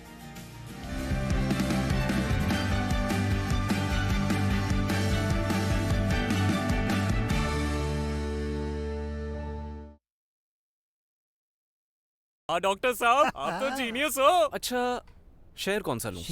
सही सवाल गलत जगह। सही जगह है ग्लोब कैपिटल, जहां पर आपको मिलेंगे award winning research based ideas, अपने पोर्टफोलियो को मैनेज करने की सुविधा। Globe Capital, money must grow. Investment in securities market are subject to market risk. Read all the related documents carefully before investing. ये है हेलोनिक्स, इंडिया का सबसे हेटेड बल्ब। ये राहुल को पसंद नहीं, ईशा को पसंद नहीं, सोनू बंटी बबली को नहीं, जाने को सलोनी को नहीं। जब भी शाम को बिजली गई, इस बल्ब को देखो फर्क पड़ा ही नहीं। सही नहीं, यानी पढ़ाई में आया नो ब्रेक, लाइट बिना ब्रेक चलती गई। पेश है हेलोनिक्स इन्वर्टर बल्ब, जो लाइट जाने के बाद भी चलता रहे। Future is this Halonix.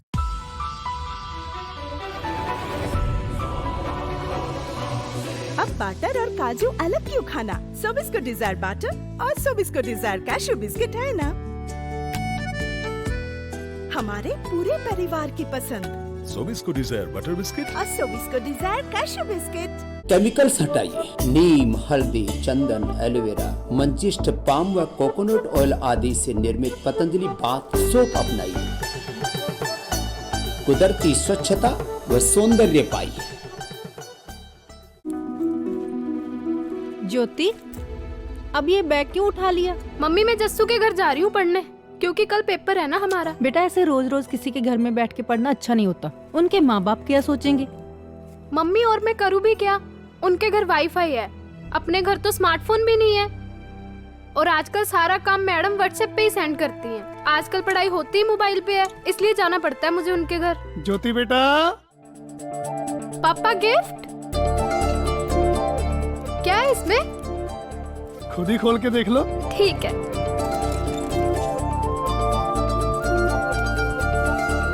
Wow phone.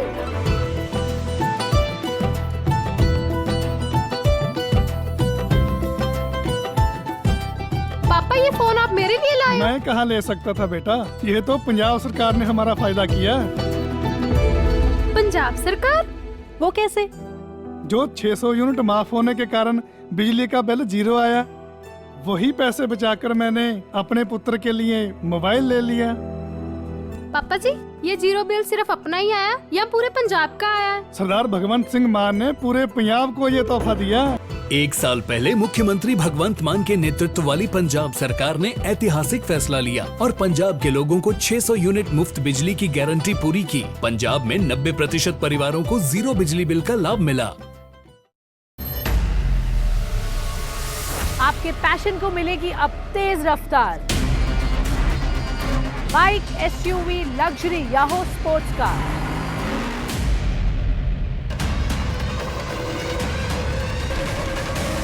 Auto industry की हर न्यूज के साथ,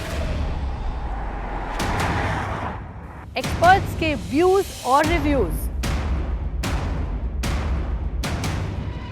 तो चलिए लॉन्ग ड्राइव पर मेरे साथ सिर्फ इग्निशन पर। देश, दुनिया, बाजार या कारोबार, खेल, फैशन, फिल्म या सरकार, दिन भर की हर हलचल का साथ डिनर के साथ देखिए खबरें धुआंधार। बदल जाएगा खबरों को देखने का तरीका। देखिए खबर चालीसा रात 8:56 पर सिर्फ जी बिजनेस पर। खबरों के तूफान से, सूचनाओं के भंवर से, बयानों के जंजाल से, अफवाहों के मायाजाल से अब आपको निकालेगा जी बिजनेस और दिखाएगा इंडिया 360। सोमवार से शुक्रवार जी बिजनेस पर।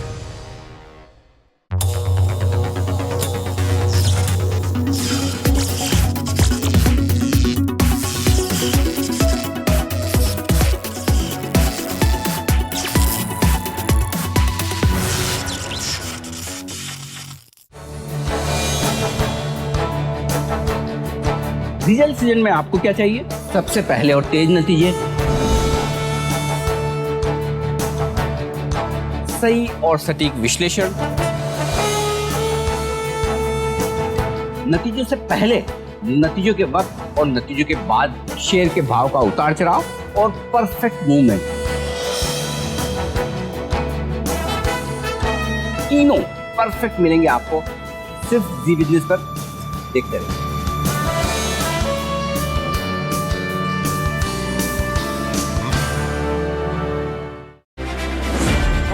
बाजार की हर खबर पर बारीक नजर, खबर का ग्राउंड जीरो असर आसान भाषा में, हफ्ते का पूरा कमोडिटी एक्शन, तेजी मंदी से कनेक्शन, हर शुक्रवार शाम 4:30 बजे सिर्फ जी बिजनेस।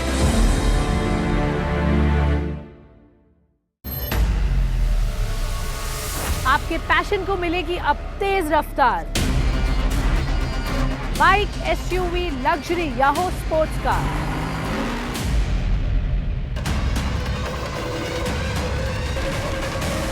ऑटो इंडस्ट्री की हर न्यूज के साथ, एक्सपर्ट्स के व्यूज और रिव्यूज।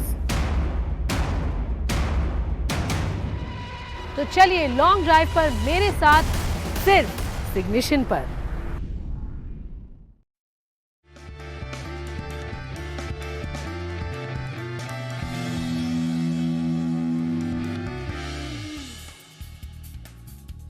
नमस्कार, स्वागत है आपका जी बिजनेस में। मैं हूं दीपक डोभाल और आप देख रहे हैं आपकी खबर आपका फायदा।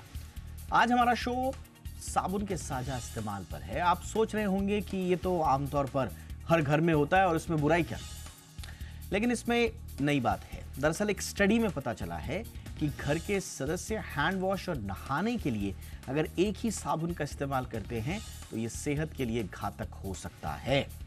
दरअसल इस्तेमाल हुए साबुन में ऐसे बैक्टीरियाज और वायरस छिपे होते हैं जो दूसरे व्यक्ति के इस्तेमाल करने पर उसे संक्रमित कर सकते हैं। और कुछ इसी तरह के खतरे साझा रूप से इस्तेमाल होने वाली दूसरी चीजों में भी हैं, जैसे तौलिया। आज हम इसी पर्सनल हाइजीन पर बात करेंगे। इस पर बात करना बहुत जरूरी है क्योंकि अक्सर लोग इन सब चीजों को इग्नोर कर देते हैं। पर्सनल हाइजीन में आपका तौलिया, आपका साबुन, आपकी वॉशरूम किट, सब चीजें आते हैं और कभी कभी इसको इग्नोर करना घातक भी हो जाता है। इसलिए आज थोड़ा सा ठहर कर इस छोटे मगर बहुत ही इंपॉर्टेंट मुद्दे पर गौर कीजिए। अगले आधे घंटे में हमारे साथ खास मेहमान होंगे, लेकिन पहले ये रिपोर्ट।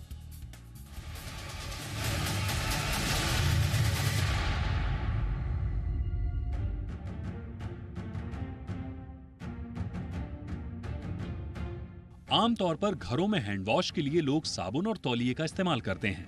खासकर घरों में छोटे बच्चों को नहलाने में एक ही साबुन और तौलिया इस्तेमाल होता है। लेकिन क्या आपको पता है कि ऐसा करना सेहत के लिए नुकसानदेह साबित हो सकता है?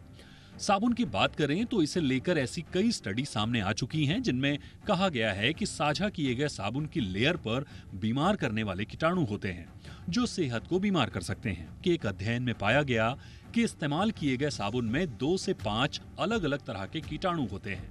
इसके अलावा 2015 में American journal of infection control में एक अस्पताल में किए गए स्टडी में पाया गया कि इस्तेमाल हुए करीब 62% साबुन दूषित थे। साझा इस्तेमाल किए गए साबुन पर छिपे हुए ये बैक्टीरिया और वायरस संक्रमण फैलाने का काम कर सकते हैं। यानी एक ही साबुन इस्तेमाल करने से एक व्यक्ति से दूसरे व्यक्ति में संक्रमण फैल सकता है। चलिए ये भी बता देते हैं कि साबुन के बार पर कौन से बैक्टीरिया और वायरस हो सकते हैं। स्टडी के मुताबिक साझा किए गए साबुन की लेयर पर ई कोली, साल्मोनेला और शिगेला जैसे बैक्टीरिया के साथ ही नोरोवायरस, रोटावायरस और स्टेफ जैसे वायरस हो सकते हैं। ये घातक कैसे हो सकते हैं, ये भी समझना जरूरी है।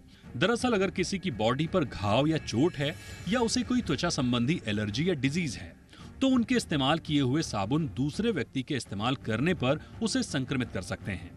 फ्लोरिडा विश्वविद्यालय के फुटबॉल खिलाड़ियों पर 2008 में की गई स्टडी में ये बात सामने आई है कि जो लोग साबुन साझा इस्तेमाल करते हैं उनमें स्टेफ बैक्टीरिया के चलते मेथिसिलीन प्रतिरोधी स्टेफिलोकोकस ऑरियस यानी MRSA के संक्रमण का खतरा होता है। ये स्टेफ संक्रमण अब एंटीबायोटिक प्रतिरोधी हो चुका है।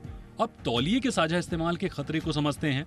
दरअसल साझा तौलिए में मौजूद बैक्टीरिया घातक स्टेफ इन्फेक्शन की वजह बन सकते हैं। इसके अलावा साझा तौलिए से स्किन डिजीज में खासकर खुजली और दांत के अलावा मुहासा होने का खतरा होता है।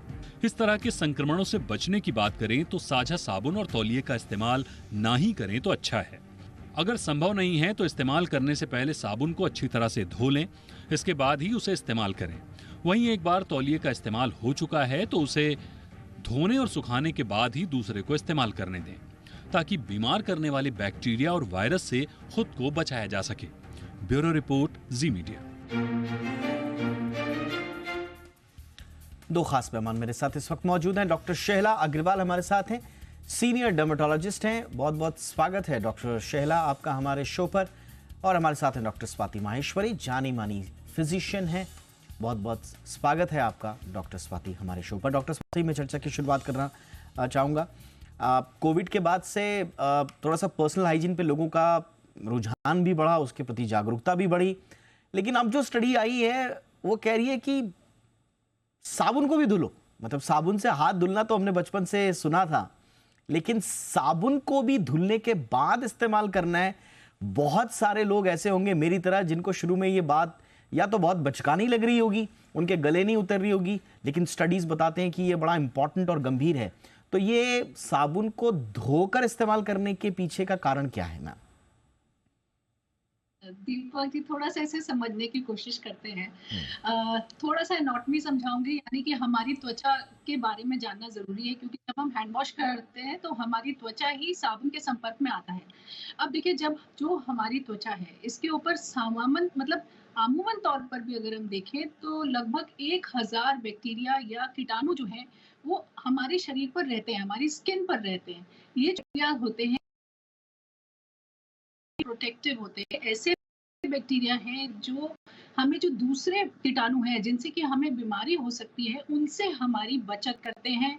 जो हमारे इम्यूनिटी सेल्स हैं बॉडी के, उनको भी रेगुलेट करते हैं, यानी कि जो हमारी रोग प्रतिरोधक क्षमता है वो भी इन बैक्टीरियाज की वजह से, इन कीटाणुओं की वजह से और बेहतर होती है।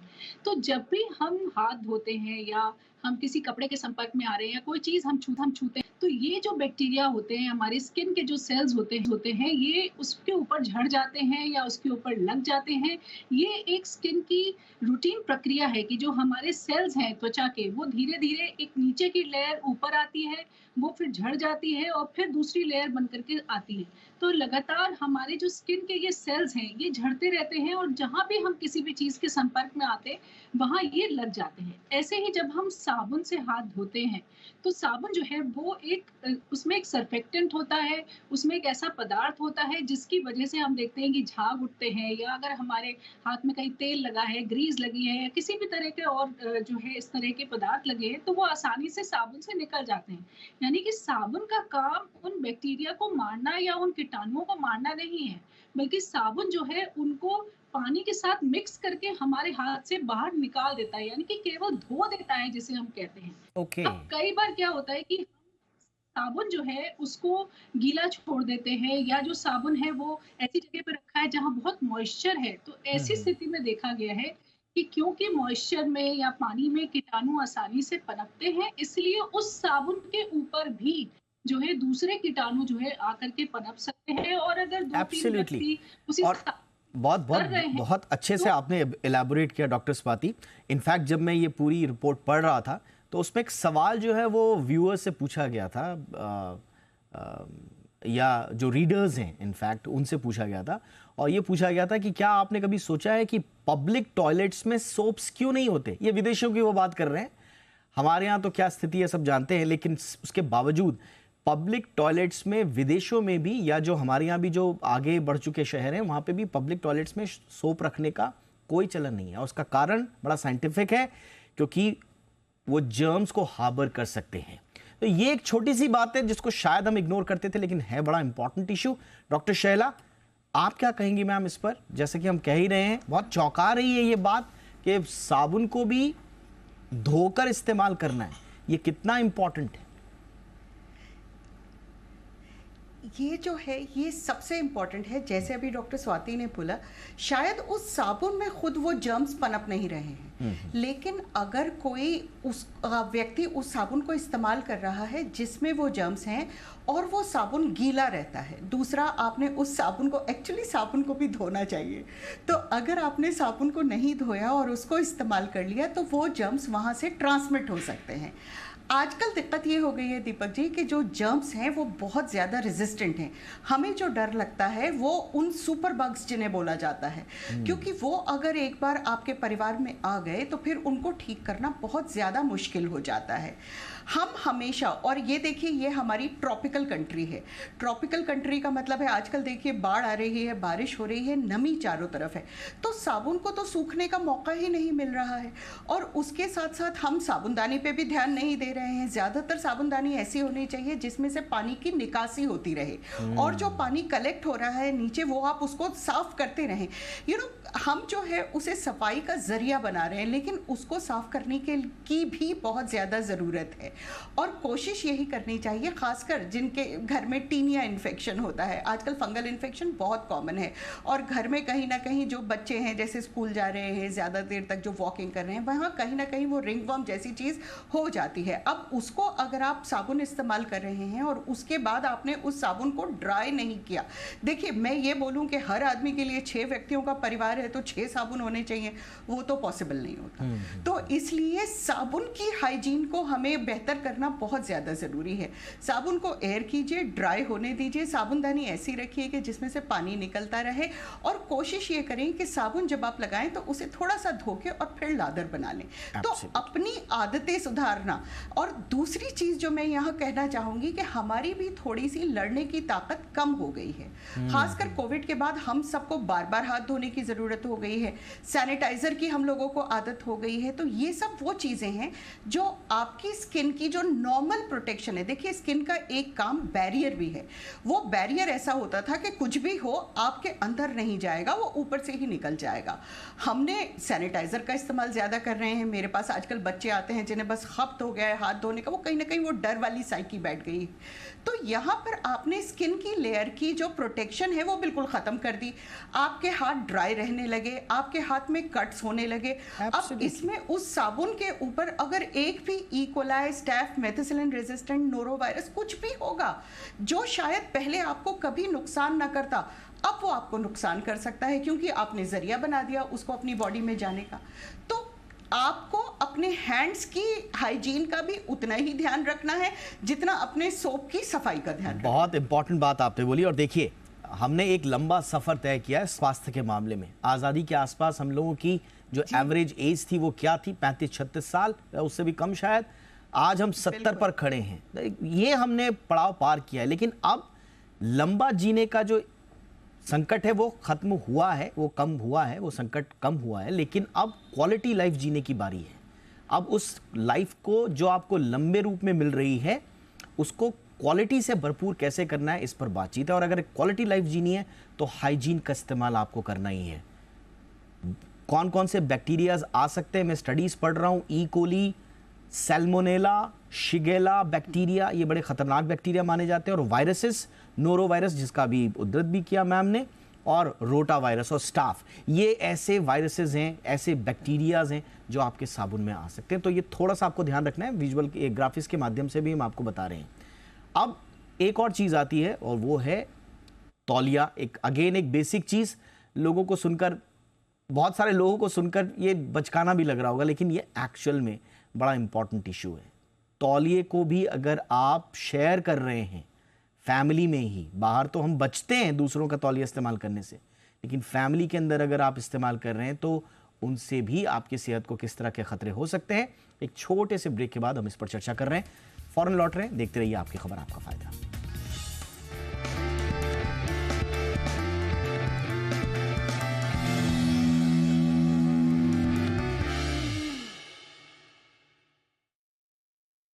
Congratulations for your 1078 surgeries, sir.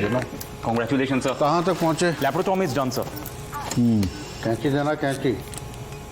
कैची कैची कैंची तो नहीं है। कैंची नहीं है मतलब? आप हर सर्जरी के बाद कैंची पेशेंट के अंदर ही भूल जाते हो। कैंची? मैं? कुछ भी?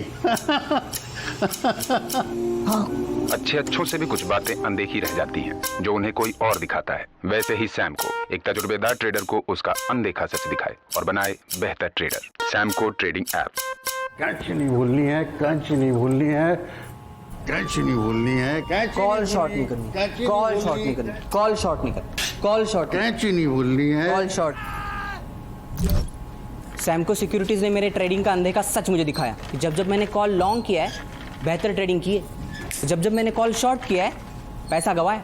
इसीलिए कॉल शॉर्ट नहीं, कॉल शॉर्ट नहीं, कैंची नहीं भूलनी है, कॉल शॉर्ट नहीं, कैंची नहीं कॉल। नमस्कार, सैमको ट्रेडिंग ऐप। हम आप ही के तजुर्बों का अनदेखा सच दिखाते हैं। धन्यवाद। Investment in securities market are subject to market risks. Read all the related documents carefully before investing.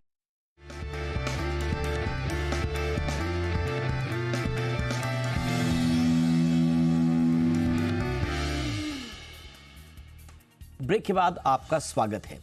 तो साबुन या तौलिया अगर साझा है तो बीमारी होने का खतरा ज्यादा है, यही है आज का हमारा टॉपिक।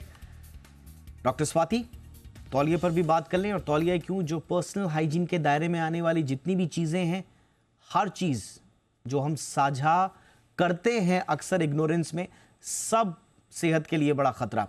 तौलिए पर क्या कहेंगी मैम? बिल्कुल दीपक जी, लेकिन उससे पहले थोड़ा सा जो हमारे दर्शक हैं उनका डर कम कर दें। अच्छा। तो देखिए, अगर हम ये कहते हैं कि साबुन के ऊपर कई सारे तो अगर हाथ लगे हैं और उसपे बहुत सारे बैक्टीरिया आ रहे हैं, तो दीपक जी ऐसी स्टडीज भी हुई हैं जो साफ तौर से ये कहती हैं कि अगर आप बहुत सारा बैक्टीरिया भी उस सोप के ऊपर डाल देंगे तो भी जो व्यक्ति उस साबुन से हाथ धो रहा है वो जब हाथ धोएगा तो वो बैक्टीरिया भी धुल जाते हैं। यानी कि अगर आप घर के अंदर हैं और एक ही साबुन है, परिवार उसको इस्तेमाल कर रहा है, तो डरने या घबराने की बात नहीं है। किस स्थिति में आपको साबुन शेयर नहीं करना चाहिए, वो स्थिति ये है कि जब कोई घर में ऐसा व्यक्ति है जिसको कि स्किन की बीमारी है या स्किन में कहीं कट्स लगे हुए हैं, तो वहां से जो है, या कोई जख्म है जहां से संक्रमण अंदर जाने की संभावनाएं रहती है, या घर में ऐसे लोग हैं जिनकी रोग प्रतिरोधक क्षमता अच्छी नहीं है, डायबिटीज के मरीज हैं, कैंसर के हैं, ट्रांसप्लांट के हैं, या बहुत लंबे समय से स्टेरॉइड या ऐसी दवाइयों पर रहे हैं जिनकी वजह से उनका जो जो सिस्टम है वो उतना अच्छा नहीं है, या आप साबुन की टिक्की का इस्तेमाल कर रहे हैं, तो टिक्की की बजाय अगर हम लिक्विड सोप पे जाएं तो हम इस समस्या से बच सकते हैं। इसलिए बहुत घबराने की बात डेफिनेटली नहीं है। दूसरी बात, जैसे जब हम बात करते हैं या लूफा की या स्पंज की या इस तरह की चीजें जो हम इस्तेमाल हैं नहाते वक्त, खास तौर से देखिए यहाँ भी नमी इन चीजों में रह जाती है, इन चीजों की नमी भी पूरी तरह से नहीं निकलती। तो एक हमें इनको सुखाने की जरूरत है ताकि ये गीले नहीं रहे और इनमें जो है कीटाणु पनपते नहीं रहे। दूसरा, तौलिया डेफिनेटली एक ऐसी चीज है जो हमें शेयर नहीं करनी चाहिए। खास तौर से देखा गया है कि अगर कोई जो है की प्रॉब्लम है, जैसे चिकन पॉक्स है, स्केबीज है, तरह तरह के और फंगल इन्फेक्शंस हैं, या इस तरह की प्रॉब्लम्स अगर किसी को हैं तो वो ट्रांसमिट दूसरे व्यक्ति को भी हो सकती हैं।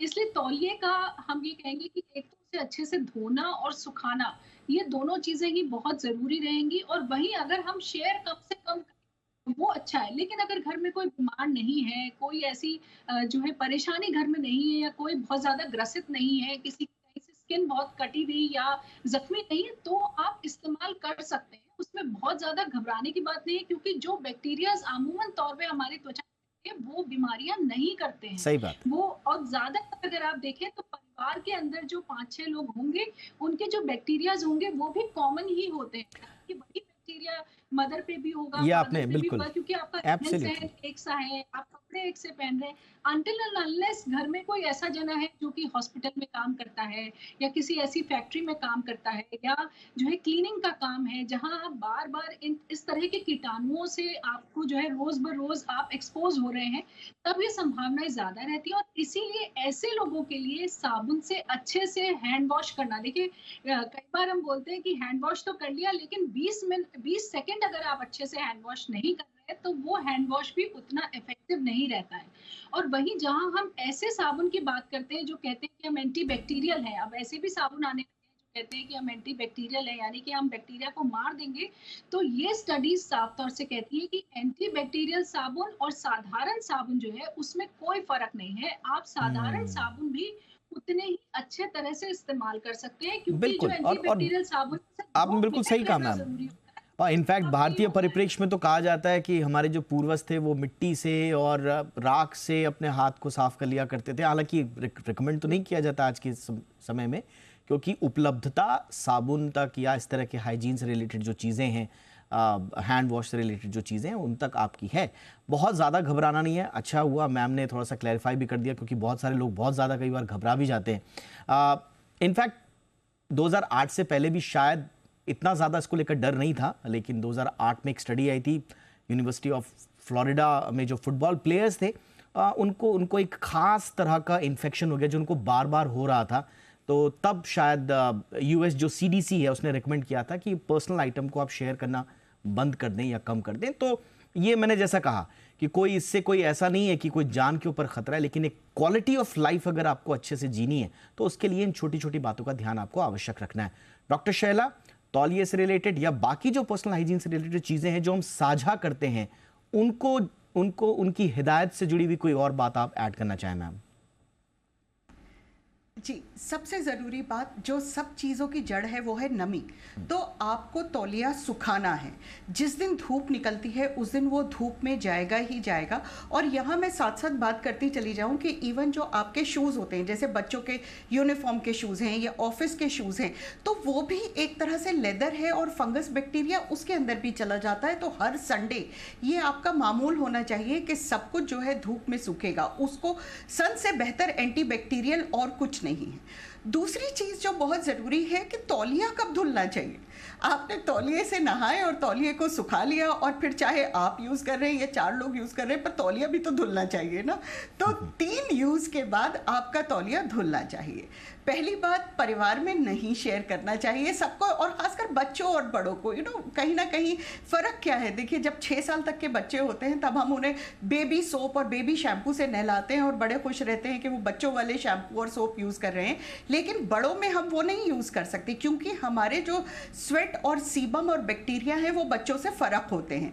तो इसीलिए कोशिश करके कि परिवार में 2 बच्चे हैं, उनका आप एक दूसरे में यूज़ कर रहे हैं, वो मैं फिर भी मान लूँगी, लेकिन बड़ों और बच्चों का नहीं होना चाहिए। उसके साथ साथ ज़रूरी है कि जो बॉडी फोल्ड्स हैं, बगल के नीचे, ब्रेस्ट के नीचे, जांघों में, ये वो जगहें हैं जहां पर फंगस और बैक्टीरिया ज़्यादा पनपते हैं। तो कोशिश ये करें कि उसके लिए एक छोटा तौलिया अलग से रख लें।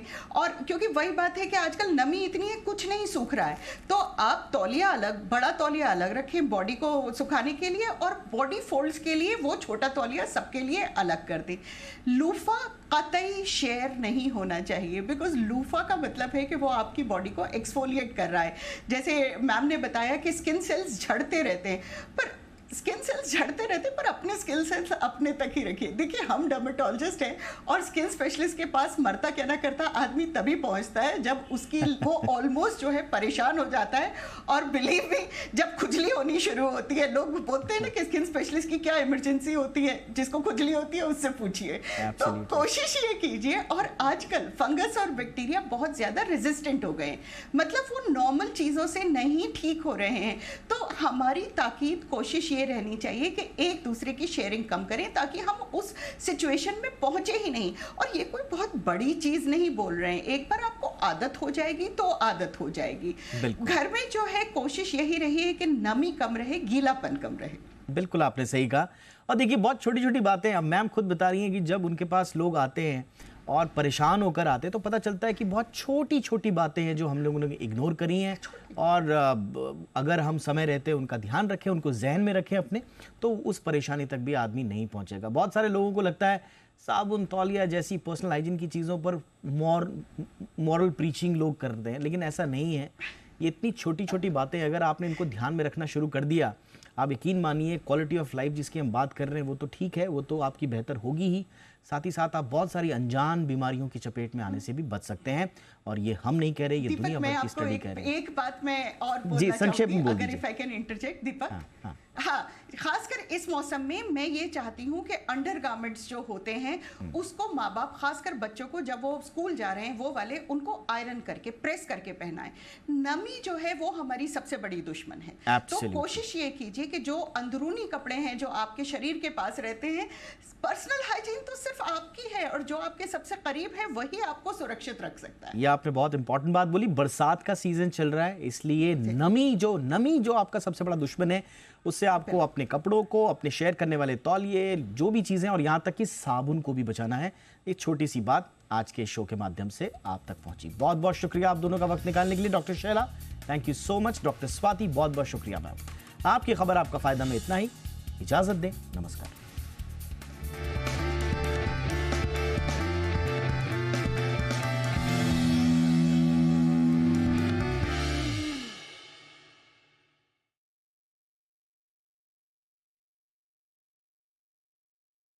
हिंदी, उर्दू, पंजाबी, भोजपुरी, मैथ। अच्छा, शहर कौन सा? सही सवाल, गलत जगह। सही जगह है ग्लोब कैपिटल, जहां पर आपको मिलेंगे award winning research based ideas, अपने पोर्टफोलियो को मैनेज करने की सुविधा। Globe Capital, money must grow. Investment in securities market are subject to market risk. Read all the related documents carefully before investing. ये तो प्यार के पंछी।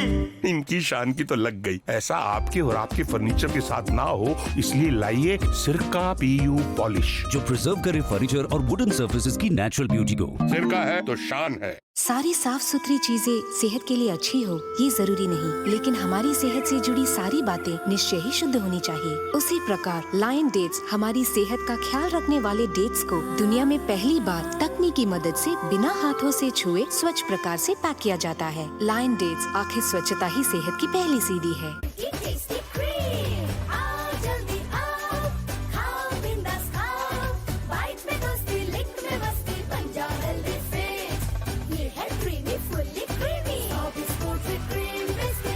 Milk, vanilla, strawberry and more taste से भरपूर।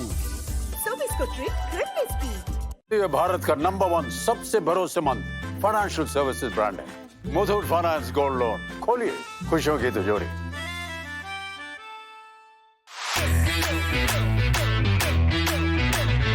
Click, click.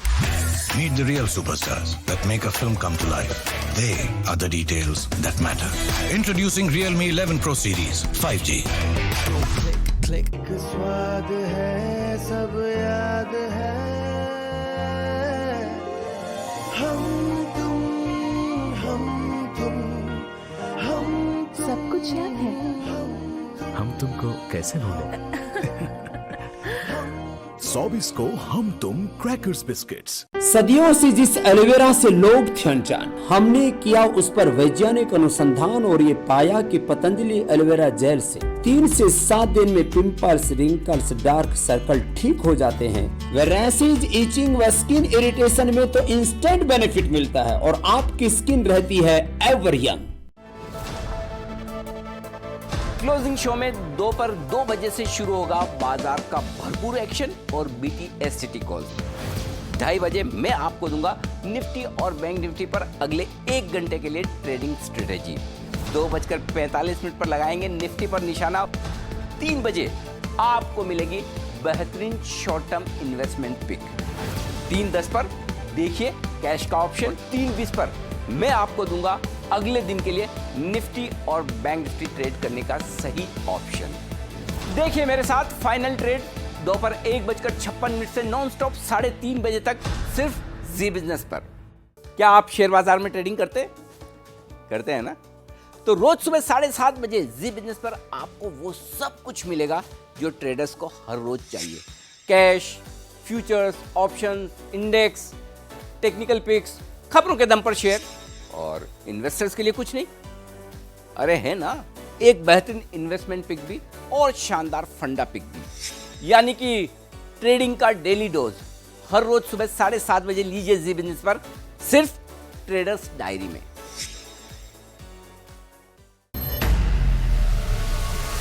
आपके पैशन को मिलेगी अब तेज रफ्तार। बाइक, SUV, लग्जरी या हो स्पोर्ट्स कार,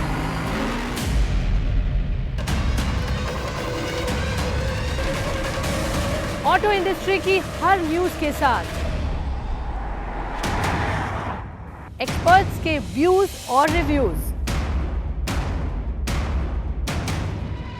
तो चलिए लॉन्ग ड्राइव पर मेरे साथ सिर्फ सिग्निशन पर।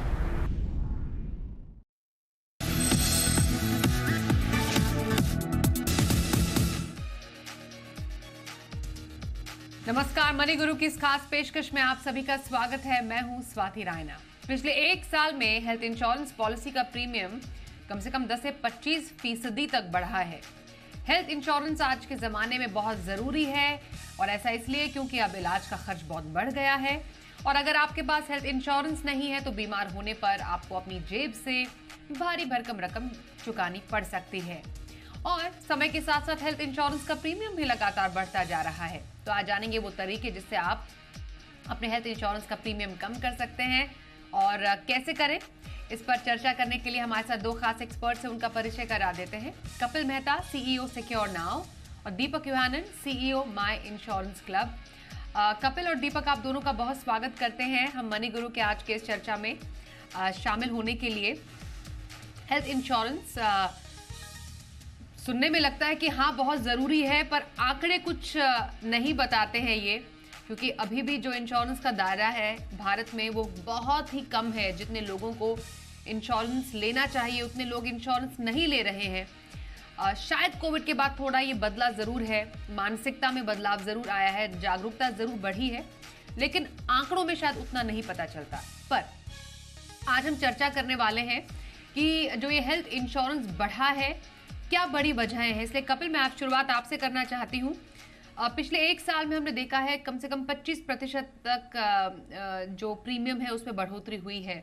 क्या बड़ी वजह है इसकी? स्वाति, कई सालों से जो इंश्योरेंस की प्रीमियम है वो बिल्कुल फ्लैट रही है, पर अगर आप मेडिकल इन्फ्लेशन को देखते हैं तो ये मानना है कि हर साल मेडिकल इन्फ्लेशन 15% बढ़ती है, 10, 15, 20% बढ़ती है। तो ये जो अभी आप देख रहे हैं प्राइस इंक्रीज, ये एक्चुअली एक कैचअप हो रहा है कि कितने सालों से इंश्योरेंस प्रीमियम स्टेबल रही है। मेरे सोच में ये अभी ये सही वक्त है हेल्थ इंश्योरेंस खरीदने का, अभी खरीद के इन प्रोडक्ट्स को रखने के लिए, क्योंकि जैसे आपने कहा ये जो मेडिकल इन्फ्लेशन है, जो इसके एक्सपेंसेस हैं अलग ट्रीटमेंट के, वो बढ़ते ही जाएंगे। ओके, आप कह रहे हैं कि आगे कम तो नहीं होगा, ये बढ़ेगा ही, ये अप ट्रेंड है जो कि आने वाले टाइम में हम देखेंगे। आपने मेडिकल इन्फ्लेशन की बात की कपिल, यहाँ पर 15% का मेडिकल इन्फ्लेशन, क्योंकि ये भी सही है दीपक, क्योंकि जब हम जाते हैं किसी इलाज के खर्च के लिए, अब वो हम खर्चा नहीं करें जितना हम आज से शायद 10 साल पहले कर रहे थे। उसमें बेतहाशा वृद्धि हुई और ख़ास तौर पर वो लोग ज़्यादा बेहतर तरीके से समझते हैं जो कि मेट्रो सिटीज़ में रहते हैं। बीमारियां भी बढ़ गई हैं, लाइफस्टाइल डिजीजेस बढ़ गई हैं, कोविड के बाद और भी ज़्यादा खर्चे बढ़ गए हैं।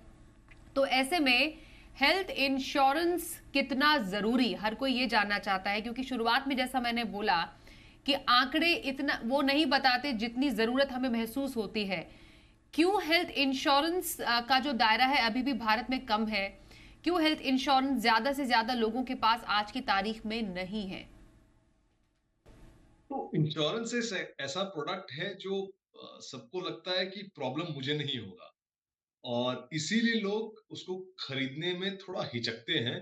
उनको ये फालतू का खर्चा लगता है, और जब तक कि अपने को या अपने पास में या कोई रिलेटिव को ना हो कोई इंसिडेंट हो, तब तक लोग जागते नहीं हैं। तो कोविड के कारण काफी लोगों को इसके बारे में इसका इम्पोर्टेंस पता चला है, क्योंकि कोविड में भी काफी लोगों को बहुत खर्चा करना पड़ा।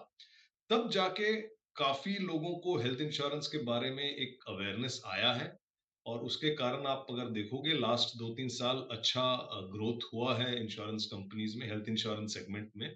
मगर फिर भी नॉर्मल अवेयरनेस मतलब नहीं है तो क्या होगा, जब तक कि आपको कोई इंसिडेंट ना हो लोग उसको खरीदते नहीं हैं।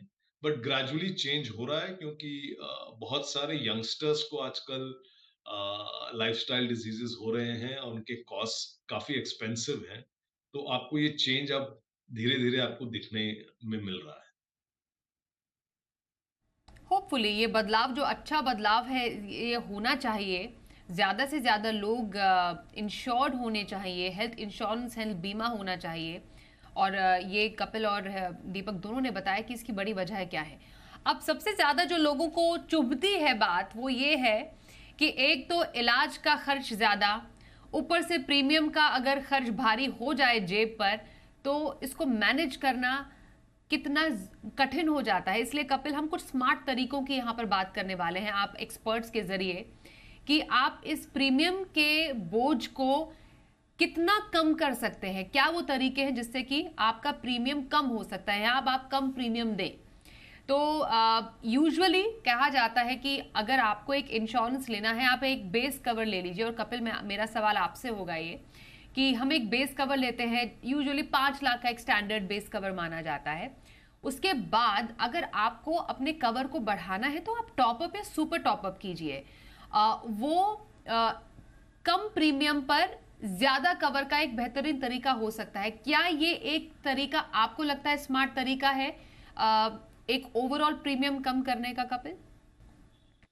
स्वाति एक अच्छा तरीका है। इनफैक्ट 2-3 तरीके हैं। अभी एक तरीका तो सबसे बेसिक तरीका ये है कि जब आप हेल्थ इंश्योरेंस खरीदते हैं, अगर आप फैमिली फ्लोटर खरीदते हैं, पूरे फैमिली को एक ही इंश्योरेंस में डालते हैं और सबकी अलग अलग नहीं खरीदते, तो उसमें आपका 10-15% प्रीमियम कम होता है। दूसरा है एग्जैक्टली जो आप बता रहे हैं कि अगर आप सुपर टॉपअप लेते हैं या अगर आपका जो बेस पॉलिसी है उसमें आप एक डिडक्टिबल भी डाल देते हैं। डिडक्टिबल माने कि पहले वो अमाउंट जो आप अपने आप देंगे और इंश्योरेंस उसके बाद ही किक इन करेगी। ये डिडक्टिबल छोटा अमाउंट भी हो सकता है, 50,000 रुपए का हो सकता है या ज्यादा भी हो सकता है, 4-5 लाख का डिडक्टिबल भी हो सकता है। जितना ज्यादा आप ये डिडक्टिबल बढ़ाएंगे उतना ही आपका प्रीमियम कम होगा। और डिडक्टिबल का मतलब है आप एक super top up kind of product खरीद रहे हैं, तो इससे एक्चुअली बहुत फर्क पड़ सकता है और आपका जो प्रीमियम है कम 40-50% तक भी गिर सकता है। पर इसमें आपको ये सोचना पड़ेगा कि इंश्योरेंस का मेन यूज तब आएगा जब कोई जो बोलते हैं कैटास्ट्रोफिक ट्रीटमेंट होगी। जैसे अगर आप किसी कैंसर में आपके 15-20 लाख रुपए लग रहे हैं या किसी और कोई स्पेसिफिक छोटे-छोटे ट्रीटमेंट जो है उसमें आपका इंश्योरेंस यूज नहीं होगा। एक तीसरा तरीका है कि आप अपने इंश्योरेंस में कोपे डालते हैं कि अगर आपके 100 रुपए का बिल आता है तो उसमें समझो 10 या 15 रुपए आप अपने आप दोगे, बाकी इंश्योरेंस कंपनी देगी। तो ये 2-3 रास्ते हैं कि आप अपने प्रीमियम को कम कर सकते हो और कॉस्ट मैनेज कर सकते हैं। ओके, तो आपने इम्पोर्टेंट एक टॉपअप कवर की बात की। मैं दीपक आपसे जानना चाहती हूँ, मैं कपिल की बात को ही आगे बढ़ाते हुए, टॉपअप कवर को या सुपर टॉपअप कवर को लेकर लोगों में थोड़ा कंफ्यूजन रहता है। एक तो ये टॉपअप कवर और सुपर टॉपअप कवर, दोनों में अंतर क्या है? दोनों एक दूसरे से कितने अलग हैं। दूसरा, अगर मैंने किसी एक इंश्योरेंस कंपनी से पॉलिसी, हेल्थ पॉलिसी ली हुई है, मेरा बेस कवर एक कंपनी का है, क्या मेरा टॉपअप या सुपर टॉपअप कवर दूसरी कंपनी का हो सकता है? अगर मानिए मुझे दूसरी कंपनी में एक बेहतर प्रीमियम पर सुपर टॉपअप कवर मिल रहा है, तो क्या मुझे वो लेना चाहिए? ये एडवाइजेबल है? क्या ये अलाउड भी है कि नहीं है? तो ये टॉपअप कवर से जुड़े हुए कुछ कंफ्यूजन दूर कीजिए दीपक। तो पहले तो सुपर टॉपअप बेटर ऑप्शन है टॉपअप प्लान से। तो अगर आप एक टॉपअप के ऑप्शन देख रहे हैं तो सुपर टॉपअप देखिए, न कि नॉर्मल टॉपअप प्लान। और रहा आपका दूसरा जो सवाल था कि आप अलग अलग कंपनी से ले सकते हैं, बिल्कुल ले सकते हैं। आपका पहला प्लान जो बेस प्लान है वो आप कंपनी ए से ले सकते हैं, और जो सुपर टॉपअप प्लान ले रहे हैं वो आप कंपनी ए से भी ले सकते हैं या कोई और कंपनी से भी ले सकते हैं। उसमें कोई आपको प्रॉब्लम नहीं होगा। कुछ लोग कन्वीनियंस के लिए एक ही कंपनी चूज करते हैं, कुछ लोग सेफ्टी और थोड़ा रिस्क को स्प्रेड करने के लिए दोनों अलग अलग कंपनी से भी लेते हैं। मुझे नहीं लगता उससे कुछ खास फर्क पड़ता है। दो कंपनी से है तो आपको थोड़ा एक्स्ट्रा पेपर वर्क करना पड़ेगा, क्योंकि दोनों कंपनीज को आपको इंफॉर्मेशन भेजना पड़ेगा, बस वही एक फर्क है। और टॉपअप और सुपर टॉपअप में फर्क ये है कि टॉपअप प्लान में वो नंबर ऑफ ट्रीटमेंट कवर्ड है, एक क्लेम में आप कितना कवर कर सकते हो डिडक्टेबल, उस पे अप्लाई होता है। सुपर टॉपअप में वो नहीं है, तो सुपर टॉपअप एक्चुअली आपको मच मोर बेनिफिशियल पड़ेगा। ओके, आप कह रहे हैं कि सुपर टॉपअप मोर बेनिफिशियल। जो आपने मोर पेपर वर्क का बोला दीपक, एक इसी से जुड़ा हुआ मेरे मन में सवाल था कि पेपर वर्क का मतलब ये हुआ कि आपको अपनी मेडिकल हिस्ट्री दोबारा से बतानी होगी, बिकॉज क्योंकि आप नई कंपनी से सुपर टॉपअप प्लान ले रहे हैं, तो आपको मेडिकल फिटनेस और ये तमाम डॉक्यूमेंट्स फिर से दिखाने होंगे। क्या ये वो पेपर वर्क है या फिर जो जेनरिक पेपर वर्क होता है इंश्योरेंस के? नहीं, मैं एक्चुअली जब लेते वक्त तो आपको मेडिकल करना पड़ेगा। अगर आपका एज स्पेसिफिक अगर 45 इयर्स क्रॉस कर गया हो या आप कवर ज्यादा ले रहे हो। पेपर वर्क का मेरा ये मतलब था कि जब आप क्लेम करोगे तब आपको दोनों कंपनीज के साथ अपने ट्रायल ट्रीटमेंट के पेपर शेयर करने पड़ेंगे, तो वो एक एक्स्ट्रा पेपर वर्क हो गया। मगर अगर आप कोई भी नॉर्मल हॉस्पिटल में हो तो वहाँ एक इंश्योरेंस डेस्क होता है, और वो आपको काफी मतलब प्रॉपरली हेल्प कर देगी कि क्या क्या कब कब देना है। और एनीवे थोड़ा तो आपको दिक्कत होता ही है जब क्लेम करते हैं, क्योंकि हॉस्पिटल के साथ आपको कोऑर्डिनेट करना पड़ता है, डॉक्टर के साथ कोऑर्डिनेट करना पड़ता है और अप्रूवल्स लेने पड़ते हैं। तो सुपर टॉपअप अगर दूसरी कंपनी से है तो हाँ, आपको 2 बार वो सबमिट करने पड़ेंगे, बस वही एक फर्क है। ओके, जो सबसे ज्यादा जिसको लेकर मन में उत्सुकता होती है वो कपिल रहती है नो क्लेम बोनस को लेकर। नो क्लेम बोनस को कैसे समझे और क्या इसके फायदे हैं? क्या ये एक तरीका है अपने प्रीमियम को थोड़ा सा कम करने का? और वाकई में कितने लोग नो क्लेम बोनस का पिछले कुछ टाइम पे फायदा उठा पाए हैं? ऐसा कुछ डेटा अवेलेबल है हमारे पास कपिल? मेरे ख्याल से नो क्लेम बोनस से बहुत फर्क पड़ता है। It's a very good feature which has become, जो भी काफी कॉमन हो गया है सब प्रोडक्ट्स में। नो क्लेम बोनस में क्या होता है कि अगर आप किसी साल में एक कोई हेल्थ इंश्योरेंस क्लेम नहीं करते तो आपका जो सम अश्योर्ड है, जहां तक के बिल्स इंश्योरेंस कंपनी देंगे वो बढ़ते जाते हैं। अगर आप सारे प्रोडक्ट्स को देखें तो हर कंपनी एक मैक्सिमम लिमिट डालती है जहां तक कि आपको नो क्लेम बोनस मिलती है। 5-6 साल पहले ये 50% की लिमिट होती थी, फिर 100% पे गई। अभी कई प्रोडक्ट्स हैं जो 150% का लिमिट डालेंगे, कुछ उससे भी ज्यादा। आई थिंक इसका बहुत सारा बेनिफिट है, क्योंकि अगर आप जैसे 5 लाख का इंश्योरेंस खरीदते हैं तो वो आप कम कॉस्ट पे खरीदते हैं, और अगर आप कोई क्लेम नहीं करते, अगर आप हेल्दी हो, तो आपके जो सम अश्योर्ड है वो 5 से 10 लाख हो जाएगी, 10 से 15 लाख हो जाएगी। तो मेरे ख्याल से इसका बहुत अच्छा बेनिफिट है। और ये एक रीजन है कि आपको हेल्थ इंश्योरेंस जल्दी खरीदनी चाहिए जब आप यंग हो, क्योंकि उस टाइम के आपके क्लेम्स कम होते हैं, और अगर आप क्लेम्स नहीं करते तो फिर आपका सम अश्योर्ड भी बढ़ते जाएगा और आपको ज्यादा प्रीमियम नहीं देना पड़ेगा। नो क्लेम बोनस में स्वाति एक और चीज देखना होता है कि जब आप क्लेम करते हो तो कुछ कंपनियां हैं जो आपका सम अश्योर्ड है वो घटा देते हैं, कि आपका वो कहते हैं कि देखो आपका नो क्लेम बोनस इतना हो गया, पर अभी तो आपने क्लेम कर दिया तो इस सम अश्योर्ड को हम कम कर रहे हैं, कुछ कंपनियां ऐसे हैं जो बोलते हैं कि एक बार आपको सम एश्योर्ड बढ़ गया है, आपको नो क्लेम बोनस मिल गया है, अगर आप क्लेम भी नहीं करते तो आपका सम एश्योर्ड कम नहीं होगा। Obviously those are better plans, उनको प्रेफर करना चाहिए, but it is a great feature to look at in all products.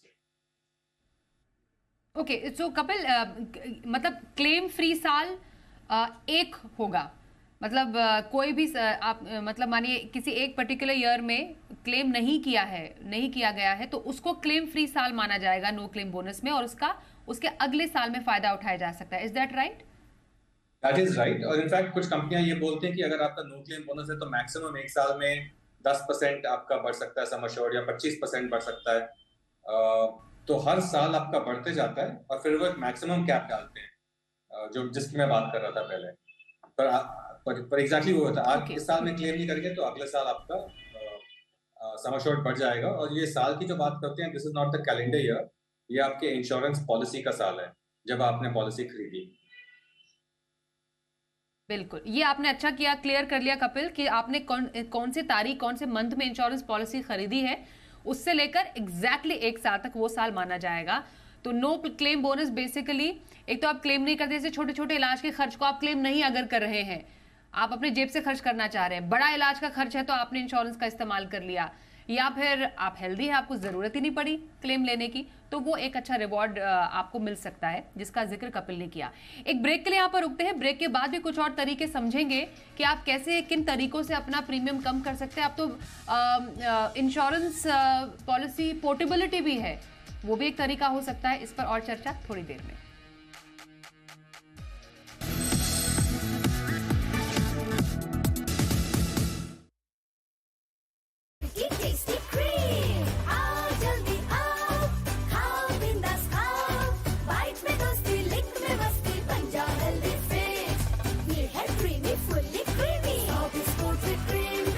Orange milk vanilla strawberry and more taste से भरपूर।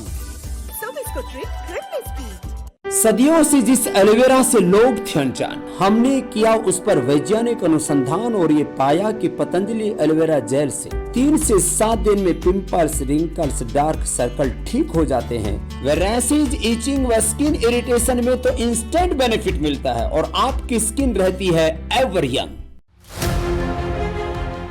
भारत 5 ट्रिलियन अर्थव्यवस्था की तरफ बढ़ता हुआ देश, सरकारी योजनाओं एवं नीतियों द्वारा चालित एक वैश्विक निवेश केंद्र, सभी हितधारकों को आमंत्रित करता है वर्ल्ड फूड इंडिया 2023 में प्रसंस्करण से समृद्धि।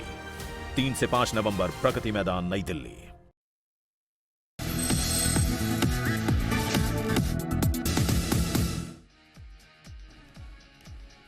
क्या है इंश्योरेंस प्रीमियम घटाने के तरीके, स्मार्ट तरीकों पर बात कर रहे हैं। सिक्योर नाउ के सीईओ कपिल मेहता और Deepak Yohannan, CEO my insurance club हमारे साथ हैं। यहाँ पर एक और फीचर है जिसको हमें जानना और समझना जरूरी है, जिसको रेस्टोरेशन कहते हैं। जरा दीपक ये बताइए, सम इंश्योर्ड को काफी जो कंपनीज हैं वो रेस्टोर भी करती हैं। क्या ये क्या फीचर है? माने मेरे पास 20 लाख का सम इंश्योर्ड है, मैंने 10 लाख का ही इस्तेमाल किया, तो क्या उससे मुझे फायदा होगा मेरी बीमा पॉलिसी में, और क्या इम्पैक्ट मेरे प्रीमियम पर उससे पड़ सकता है? तो ये रिस्टोरेशन बेनिफिट इंश्योरेंस कंपनीज जब आप प्लान लेते हैं तभी आपको दे देते हैं। तो जो आप प्रीमियम पे करते हो उसी में आपको ये बेनिफिट मिल जाता है। सारे प्लान्स में नहीं होते, मगर आजकल के जो टॉप प्लान्स है सब में ये रेस्टोरेशन बेनिफिट है। अलग अलग नाम से होता है, कहीं रिस्टोर है, कहीं रिफिल बोलते हैं, कहीं रिचार्ज बोलते हैं, मगर ब्रॉडली चीज एक ही है।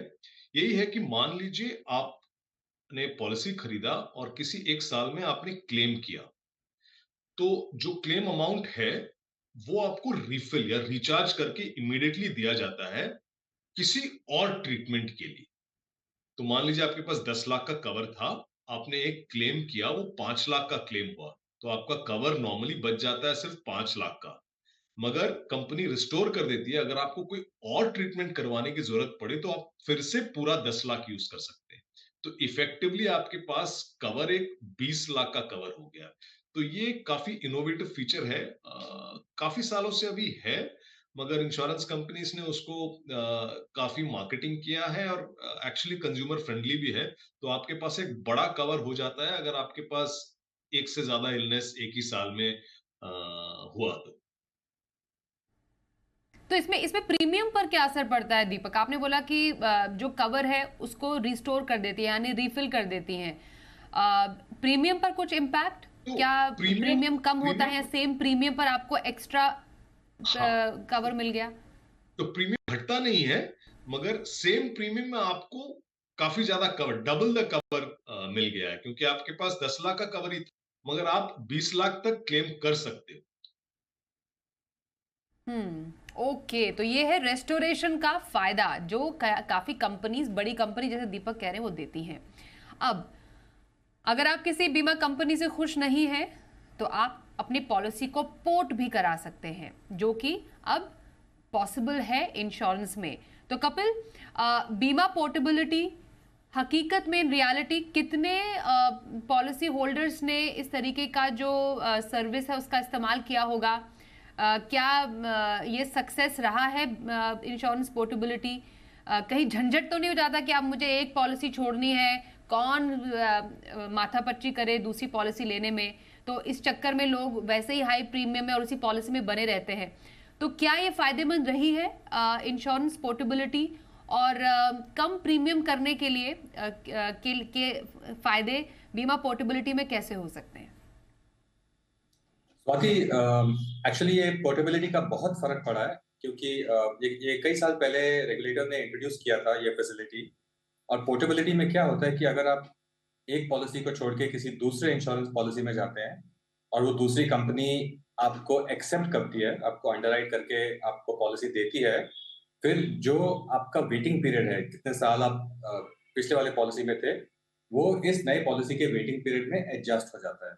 नॉर्मली जो सारे क्लेम्स जहाँ पे प्रॉब्लम आती है, जहाँ रिजेक्शन होती है, वो सब pre existing waiting period in वजहों से होती है।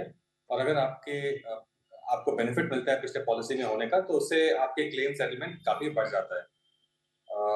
इससे बहुत फर्क पड़ा है। जब हम अपने क्लाइंट्स को देखते हैं तो कम से कम 15 से 20% लोग पोर्ट करते हैं।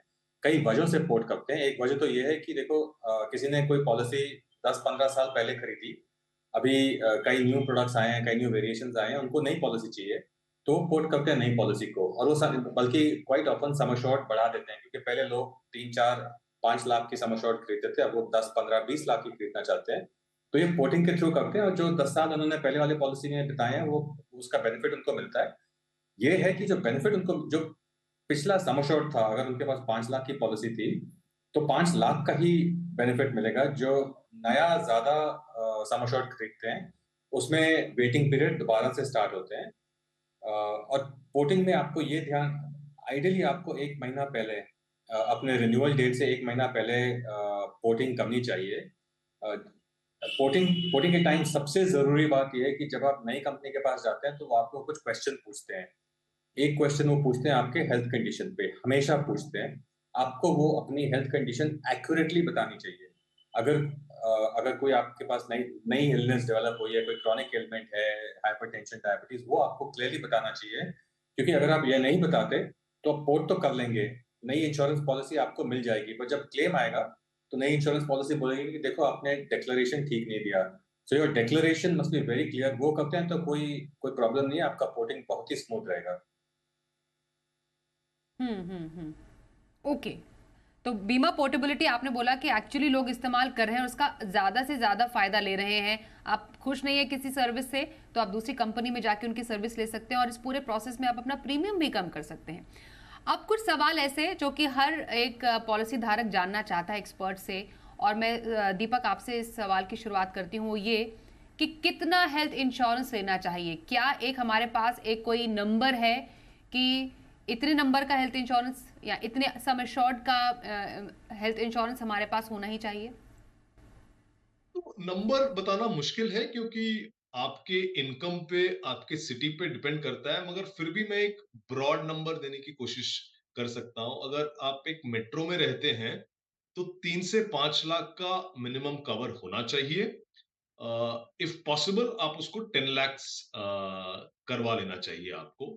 छोटे शहर में आई थिंक 3 से 5 लाख सफिशिएंट है। मेट्रोज में 10 लाख प्रेफरेबल है, क्योंकि हॉस्पिटल्स काफी महंगे हैं और आप छोटे ट्रीटमेंट के लिए भी जाओगे तो हो सकता है कि 5 लाख से ज्यादा हो जाए। तो मेरा यही रहेगा 3 to 5 lakhs tier 2 tier 3 cities के लिए, और टियर 1 सिटीज में है तो आप अफोर्ड कर सकते हैं, तो एक मिनिमम 10 लाख का कवर लेके रखें। All right. और बाकी तो अगर ज़रूरत के हिसाब से आपको बढ़ाना है तो जैसे हमने शो में इससे पहले चर्चा की थी, सुपर टॉपअप या टॉपअप प्लान्स है, उसके ज़रिए आप उसको बढ़ा सकते हैं। वो भी प्रीमियम, रीजनेबल प्रीमियम पर आपके लिए ये सुविधा उपलब्ध है। क्लेम प्रोसेस, इसको डिस्कस करना बेहद ज़रूरी है, क्योंकि कपिल, कई पॉलिसी धारकों का ये सवाल होता है कि क्लेम कितना क्लेम सेटलमेंट कितना आसान उनके लिए होगा। एक बार उन्होंने सर्विस इस्तेमाल कर ली, वो इलाज का खर्च कर लिया, उसमें भी कई लोग को मजबूरन ऐसे अस्पताल जाना पड़ता है जो उनके इंश्योरेंस कंपनी में लिस्टेड ही नहीं है, नेटवर्क अस्पताल के लिस्ट में ही शामिल नहीं है, तो वहां पर उनको रीइंबर्स कराना पड़ता है। तो ये पूरी जो क्लेम प्रोसेस प्रक्रिया है, उनमें किन बातों का ध्यान देना चाहिए एक पॉलिसी धारक को? क्लेम दो टाइप के होते हैं, एक तो कैशलेस होता है, एक रीइंबर्समेंट होता है। कैशलेस का मतलब है कि अगर आप किसी हॉस्पिटल में जाते हैं तो आपको अपने जेब से कुछ पैसे, बहुत कम पैसे देने पड़ेंगे, मैं भी वो समझा भी दूंगा, पर सारे पैसे इंश्योरेंस कंपनी डायरेक्टली देती है। जहां तक हो सके आपको कैशलेस ट्रीटमेंट के लिए जाना चाहिए, पर्टिकुलरली जहाँ पे प्लान्ड कोई आपका हॉस्पिटलाइजेशन है, आपको पता है कि आपको एक कैटरैक्ट ऑपरेशन कराना है, पहले अप्रूवल लेके उसको कर लो आप। उसमें सारा प्रोसेस सिंपल होता है। सिर्फ एक ये झंझट रहता है कि जब आपको डॉक्टर बोलते हैं कि आप बिल्कुल ठीक ठाक हैं, भाई आप जा सकते हैं, तो उस टाइम से लेके डिस्चार्ज तक उसमें कई घंटे लग जाते हैं। इसमें हॉस्पिटल की थोड़ी इनएफिशिएंसी है, थोड़ी insurance company by and large जल्दी से टर्न अराउंड करते हैं, उसमें टाइम लग जाता है, पर आपके सारे बिल पे होके आप निकल जाते हैं, आपको ऑब्लिगेशन नहीं है। ये जो कैशलेस सेटलमेंट होती है, ये जनरली आपको 100% नहीं वापस मिलते पूरे बिल के, पर करीब जो हमने अपना डेटा देखा है सिक्योनाओ का, उसमें आपको 80-90% मिल जाते हैं वापस। जो थोड़ा बहुत कटिंग होता है वो आइटम्स होते हैं जो नॉट कवर्ड इन इंश्योरेंस होते हैं, कंज्यूमेबल्स, टूथपेस्ट लिया, ये लिया, जो मेडिकल ट्रीटमेंट के लिए जरूरी नहीं थे। अगर आप रीइंबर्समेंट के लिए जाते हैं, जैसे आप बोल रहे थे स्वाति, आप किसी नॉन नेटवर्क हॉस्पिटल में गए या किसी वजह से आपने कैशलेस नहीं किया, नेटवर्क हॉस्पिटल में भी बाद में आपने रीइंबर्समेंट के लिए अप्लाई किया, उसमें टाइम लग जाता है। उसमें आपको, अगर मैं एवरेज पकड़ूं तो 3 हफ्ते लग जाते हैं, पर कुछ ऐसे केसेस हैं जो 2-3 महीने के लिए भी चलते हैं। उसमें इंश्योरर ज्यादा क्वेश्चन पूछते हैं, क्यों आप नॉन नेटवर्क हॉस्पिटल में गए, क्या वजह थी, पूछताछ उसमें ज्यादा होती है। उसमें कई बार होना तो नहीं चाहिए, पर मैंने नोटिस किया कि वहाँ डिडक्शंस भी ज्यादा होते हैं। सो जहाँ तक हो सके कैशलेस के लिए जाना चाहिए। और रीइंबर्समेंट का अगर आप फाइल करें, तो अगर आप शुरू में सारे डॉक्यूमेंट्स एक साथ डाल देते हैं तो आपका टर्न अराउंड भी फास्ट होगा। डॉक्यूमेंट्स क्या है? क्लेम फॉर्म आपको भरना है, ओरिजिनल बिल्स आपको देने हैं, डिस्चार्ज समरी आपको देनी है, डायग्नोसिस रिपोर्ट्स देने हैं, ये आप करके दे दो, कुछ छोड़ना मत इसमें, और आपका क्लेम जल्दी से प्रोसेस हो जाएगा। ये इम्पॉर्टेंट है कि आप जब पॉलिसी लें उसमें पढ़ें और समझें कि आपके पॉलिसी में कौन कौन से अस्पताल शामिल हैं। तो अगर आपके लिए फीजिबल है तो प्लान जैसा बताया कपिल ने, तो आप उसी अस्पताल में जाइए। कभी इमरजेंसी होती है और यहाँ तो उस नेटवर्क अस्पताल में वो वाली सुविधा उपलब्ध है ही नहीं जो आपको चाहिए, तो आप जा सकते हैं नॉन नेटवर्क में, लेकिन फिर रीइंबर्समेंट कराना पड़ेगा आपको। मतलब पहले खर्च करो फिर क्लेम करो, और उसमें कई बार प्रोसेस थोड़ा लंबा भी हो जाता है। बहुत धन्यवाद करेंगे कपिल और दीपक, आप दोनों का ही हमारे साथ इस चर्चा में आज शामिल होने के लिए। समझाया आपने कि कैसे प्रीमियम को किन किन तरीकों से हम कम कर सकते हैं, हेल्थ इंश्योरेंस लेते समय किन बारीकियों का ध्यान रखें, उसके लिए एक बार फिर से धन्यवाद करेंगे। और यहाँ पर एक ब्रेक के लिए रुकेंगे। आप बने रहिए हमारे साथ, देखते रहिए जी बिजनेस।